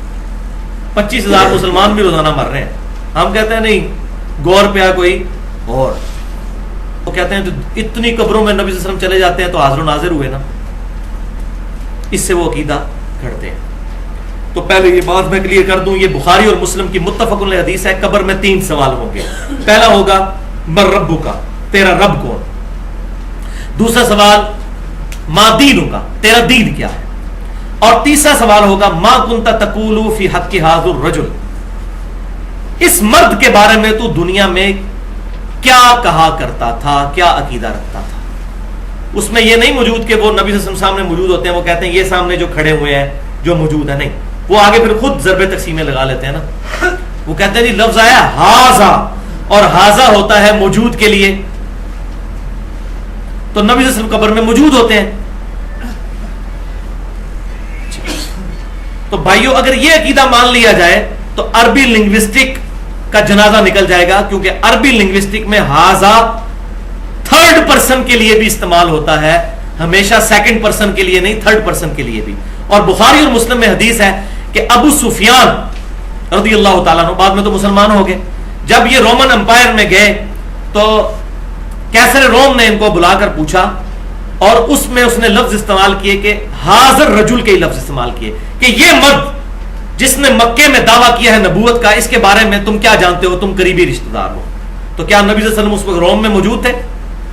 آپ کا تذکرہ ہو رہا تھا، تو سننے والے کو پتا تھا ہاذا سے مراد یہ 3rd پرسن ہے، تو یہ بخاری اور مسلم میں ہاذا کا صیغہ موجود ہے، جو واضح ثبوت ہے کہ 3rd پرسن کے لیے بھی استعمال ہوتا ہے۔ جواب پر ہی غور کر لیں، جواب میں بھی ہونا چاہیے تھا ہاذا محمد رسول اللہ، لیکن بخاری مسلم اٹھا کر دیکھیں، وہ مردہ جو مومن ہوتا ہے وہ کہتا ہے ہوا محمد الرسول اللہ صلی اللہ علیہ وسلم، وہ تو اللہ کے رسول محمد صلی اللہ علیہ وسلم ہے۔ اب وہ پاسٹ ٹینس وہ بات کر رہے ہیں غائب کے سیغے میں، ہوا، حاضر کا سیغہ نہیں ہے یہ، تو جواب ہی بتا رہا ہے کہ اس کی طرف اشارہ۔ اور بخاری میں ایک روایت جو ہے 1347، اس میں آگے الفاظ ہیں کہ نبی صلی اللہ علیہ وسلم کا نام بھی فرشتہ لیتا ہے کہ وہ رجل محمد جو تھے صلی اللہ علیہ وسلم، ان کے بارے میں تیرا کیا عقیدہ ہے؟ پھر بھی کسی کی تسلی نہ ہو تو مفتی احمد یار خان نعیمی صاحب جال میں لکھتے ہیں کہ جب اس کو کہا جاتا ہے کہ اس مرد کے بارے میں تیرا کیا عقیدہ ہے، تو مردے کو پوچھنا چاہیے نا کہ کون سا مرد، اگر سامنے نہ ہو تو وہ پوچھے جی کیڑے دی گل کر رہے ہو، کس بندے دی گل کر رہے ہو، کس بندے کی بات کر رہے ہو؟ تو مردہ تو کوئی نہیں پوچھتا کس بندے کی، اس کا مطلب ہے وہ سامنے بندہ موجود ہوتا ہے، تو یہ اشارتاً بات نہیں ہو رہی ہوتی۔ For the sake of argument agree, تو مفتی صاحب کو پتہ نہیں کہ اس حدیث کے ایک طرق نہیں ہے، یہ حدیث مسند احمد میں بھی اس کے 4-5 طرق ہیں، صحیح ابن حبان میں بھی، المستدرک للحاکم میں بھی موجود ہے، صحیح سند کے ساتھ۔ مسند احمد میں جلد 6 پر پیج نمبر 140، 352 اور 353 کئی روایتیں موجود ہیں، جس میں یہ الفاظ بھی موجود ہیں کہ وہ مردہ پوچھتا ہے کہ آپ کس مرد کے بارے میں مجھ سے سوال کر رہے ہیں۔ مفتی صاحب کا سوال حل ہو گیا نا، وہ کہتے ہیں مردہ پوچھتا کیوں نہیں، تو جی پوچھ لیا مردے نے، کتنی حدیثوں کے ریفرنس، تو مردہ پوچھتا ہے کس مرد کے بارے میں، تو فرشتہ کہتا ہے محمد صلی اللہ علیہ وسلم کے بارے میں پوچھ رہا ہوں۔ اور دوسری روایت میں مسند احمد کی آتا ہے کہ فرشتہ کہتا ہے الذی کان فیکم الذی بعث فیکم، اس مرد کی بات کر رہے ہیں کہ جس کو اللہ نے تم میں پیغمبر بنا کے بھیجا تھا۔ تو پھر وہ جواب دیتا ہے کہ وہ محمد صلی اللہ علیہ وسلم تھے، یا گناہگار ہوتا ہے تو جواب ہی نہیں دے سکتا۔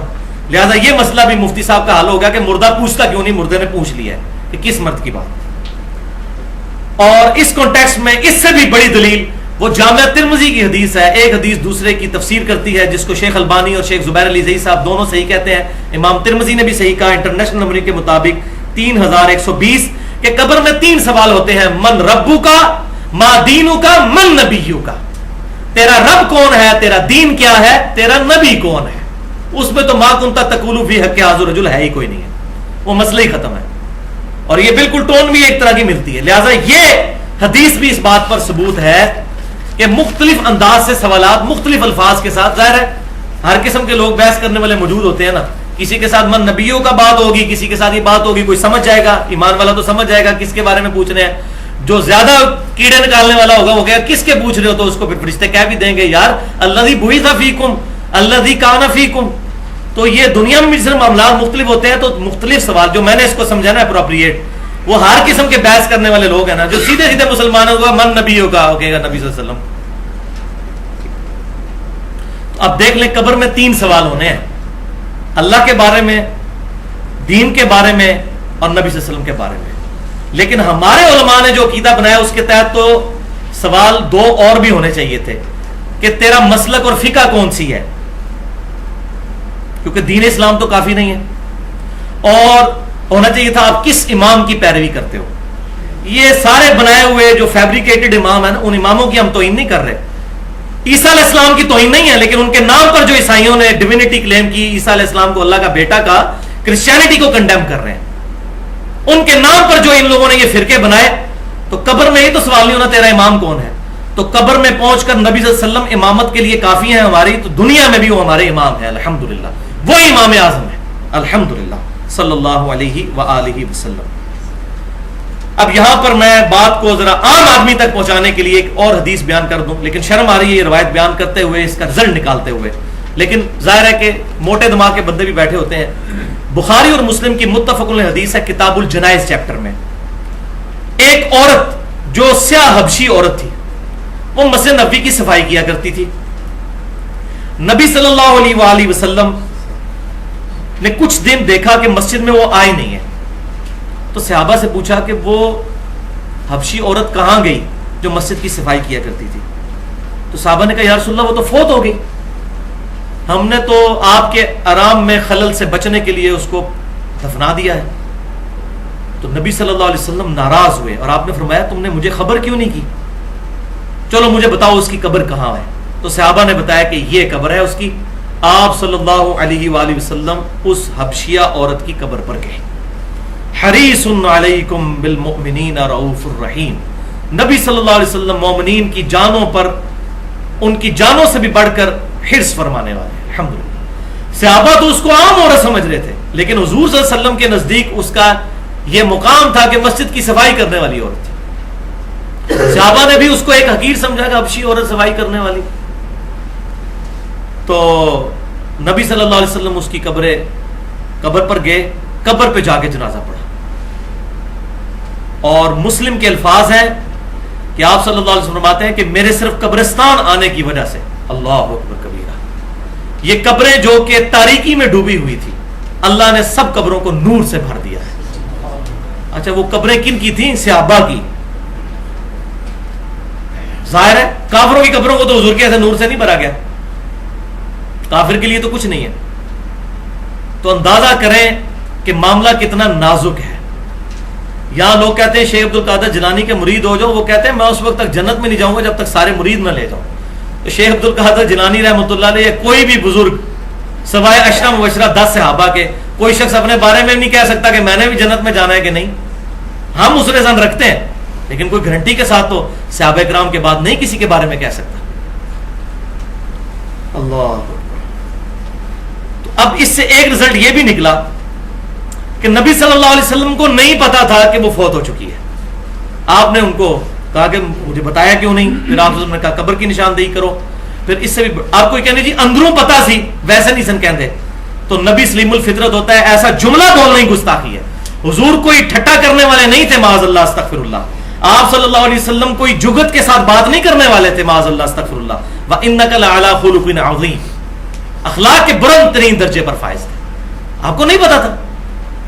تو اس سے یہ بھی بات پتہ چلتی. تو آپ کہتے ہیں کہ میں تو اگلے دن ابھی اسی کی قبر سے ہو کر آیا ہوں اور تم نے مجھے بتائے بغیر ہی اس کو دفنا دیا. میں تو قبر میں اس کو دیکھا ہے، اس نے مجھے دیکھا اور اس نے میرے نبی ہونے کی گواہی دی ہے. اگر یہ عقیدہ ہو کے قبر میں جاتے ہیں تو یہ میں نے رزلٹ نکالنا تھا حاضر و ناظر کے حوالے سے. لیکن یہ مجھے شرم آتی ہے ایسی باتیں کرتے ہوئے. اس کی وجہ یہ ہے کہ جب وہ اس شرم کے لیول سے نیچے گزر چکے ہیں تو یہ بات سمجھانے کے لیے, جیسا کہ اللہ تعالیٰ نے فرمایا کہ اللہ اس چیز سے شرم نہیں کرتا کہ مکھی اور مچھر کی مثال بیان کرے. کافر کہتے تھے اتنی بڑی کتاب میں مچھر اور مکھی کا کیا کام ہے, چھوٹی عجیب چیز. اللہ نے فرمایا کہ بات سمجھانا مقصد ہے, کوئی علمیت جھاڑنا مقصد نہیں ہے. تو میں بھی اللہ کی اسی سنت پر عمل کر رہا ہوں کہ بات سمجھانا مقصد ہے, چاہے مثال کوئی بھی دینی پڑتی ہے. ہاں جی, آخری آیت کھول لیجیے. اب یہ ہے وہ آیت جس پہ بات کنکلوڈ ہونی تھی. صحیح بخاری اور صحیح مسلم کی متفق علیہ حدیث. آنکھیں کھول لیں جناب اور پریشان ہو جائیں یہ آیت سن کر اور یہ حدیث. صحیح بخاری میں انٹرنیشنل نمبرنگ کے مطابق 3349, صحیح مسلم میں 7201, اور بخاری اور مسلم میں کم از کم 8 طرق اس کے موجود ہیں. 8 طرق حوض کوثر والے چیپٹر میں کہ نبی صلی اللہ علیہ وسلم کہتے ہیں کہ میرے حوض کوثر پر قیامت والے دن کچھ لوگوں کو لایا جائے گا جن کو میں پہچانتا ہوں, اور کچھ روایتوں میں ہے کہ کچھ میرے جاننے والے لوگوں کو دوزخ کی طرف فرشتے گھسیٹ رہے ہوں گے. میں کہوں گا اصحابی اصحابی, یہ میرے صحابہ ہیں, یہ میرے صحابہ ہیں. تو مجھے بتایا جائے گا میرے ان کے درمیان ایک دیوار کھڑی کر دی جائے گی اور مجھے بتایا جائے گا اللہ کے نبی صلی اللہ علیہ وسلم آپ کو نہیں معلوم کہ آپ کی وفات کے بعد یہ لوگ دین سے الٹے قدم پھیر گئے تھے اور انہوں نے دین میں بدعتیں جاری کر دی تھیں. آپ فرماتے ہیں میں کہوں گا سحقن سحقن لمن غیر بعدی, سحقن سحقن لمن بدل بعدی. ان پر پھٹکار ہو, ان کو مجھ سے دور کر دو جنہوں نے میری وفات کے بعد میرے دین کو بدل دیا. والعیاذ باللہ تعالی. اور بخاری اور مسلم میں موجود ہے, راوی کہتے ہیں اس سے مراد وہ لوگ ہیں, وہ صحابہ ہیں جو حضور کی وفات کے بعد مرتد ہو گئے تھے, مسلمہ کذاب کے ساتھ مل گئے, منکرین زکات, کتنے قبائل مرتد ہو گئے. اسی لیے تو حضور نے فرمایا تھا, سنن ابی داؤد, جامع ترمذی اور ابن ماجہ کی صحیح حدیث ہے, علیکم بسنتی و سنت الخلفاء الراشدین المہدیین. وہ پوری حدیث اس طرح ہے کہ میری وفات کے بعد اتنے اختلافات پیدا ہو جائیں گے تو تم پر میری اور میرے خلفاء راشدین کی سنت لازم ہے. تو ہم الحمدللہ خلفاء راشدین کی تمام کے تمام قتال, چاہے وہ سیدنا علی کے ہوں یا سیدنا ابو بکر کے ہوں یا سیدنا عمر کے ہوں یا سیدنا عثمان کے, ان تمام معاملات میں ہم خلفاء راشدین کو حق پر مانتے ہیں الحمدللہ. تو یہ قبائل مرتد ہو گئے تھے, ہے صحابہ تھے, حضور کو دیکھا تھا ایمان کی حالت میں, لیکن بعد میں ایمان پر قائم نہیں رہے.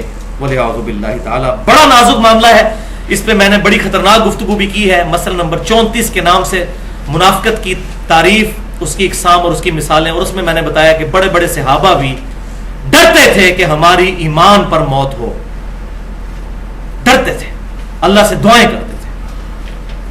تو ایک روایت جس کا میں نے حوالہ دیا بخاری اور مسلم کا انٹرنیشنل نمبر, یہ حدیث آگے بھی چلتی ہے, اصحابی اصحابی, جو یہ اکثر ہمارے لوگ دوسرے مکتبہ فکر کے بھائیوں پر لگا رہے ہوتے ہیں کہ یہ بدعتی, یہ اس میں طویل خاص میں تو صحابہ کے بارے میں یہ جو بعد میں مرتد ہوئے. اصحابی اصحابی, آگے الفاظ ہیں کہ آپ صلی اللہ علیہ وسلم فرماتے ہیں, جس کا میں نے حوالہ پڑھا بخاری 3349, مسلم 7201, کہ میں اس وقت وہی کہوں گا جو عبد صالح عیسیٰ ابن مریم کہیں گے. سورۃ المائدہ کا آخری رکوع ہے, عیسیٰ علیہ السلام اپنے ماننے والوں سے اعلان برات کر دیں گے, تو حضور کہتے ہیں میں بھی اعلان برات کر دوں گا, میں اس وقت وہی کہوں گا بسم اللہ الرحمن الرحیم, سورۃ المائدہ آیت نمبر 117, آپ کے ریفرنس پہ آخری آیت نمبر 12. اور امام بخاری نے اس آیت کو ہیڈنگ بنایا کتاب التفسیر چیپٹر میں, وَكُنْتُ عَلَيْهِمْ شَهِيدًا مَا دُمْتُ فِيهِمْ. اے اللہ جب تک میں اپنے ان صحابہ میں موجود تھا ان پر گواہ تھا, ان پر گواہ تھا, یا حاضر و ناظر, اس وقت تو سامنے موجود تھے. فَلَمَّا تَوَفَّيْتَنِي, لیکن جب تو نے مجھے پورا کیا, اٹھا لیا, كُنْتَ أَنْتَ الرَّقِيبَ عَلَيْهِمْ, اس وقت تو ہی ان پر گواہ تھا.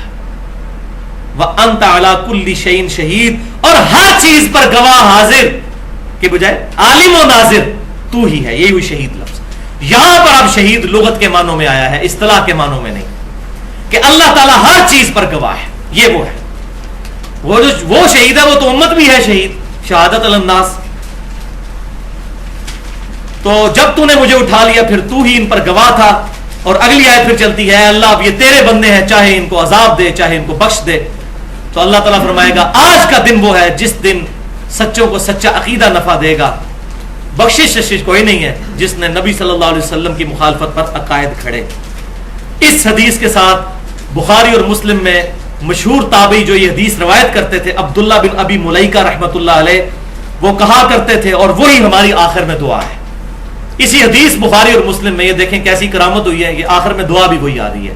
بخاری اور مسلم کی یہی اصحابی والی حدیث کے اینڈ پہ دعا ہے۔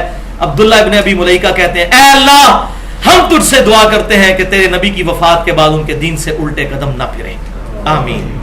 اللہ تعالیٰ سے دعا ہے جو حق بات میں نے کہی اللہ تعالیٰ ہمارے دلوں میں راسخ فرمائے۔ اگر جذبات میں میرے منہ سے کوئی غلط بات نکل گئی تو اللہ تعالیٰ ہمارے دلوں سے محو کر دے، ہمیں کتاب و سنت کی تعلیمات پر عمل کر کے دوسرے بھائیوں تک پہنچانے کی توفیق عطا فرمائے۔ سبحانک اللہم و بحمدک، اشہد ان لا الہ الا انت، استغفرک و اتوب الیک، وما علینا الا البلاغ المبین۔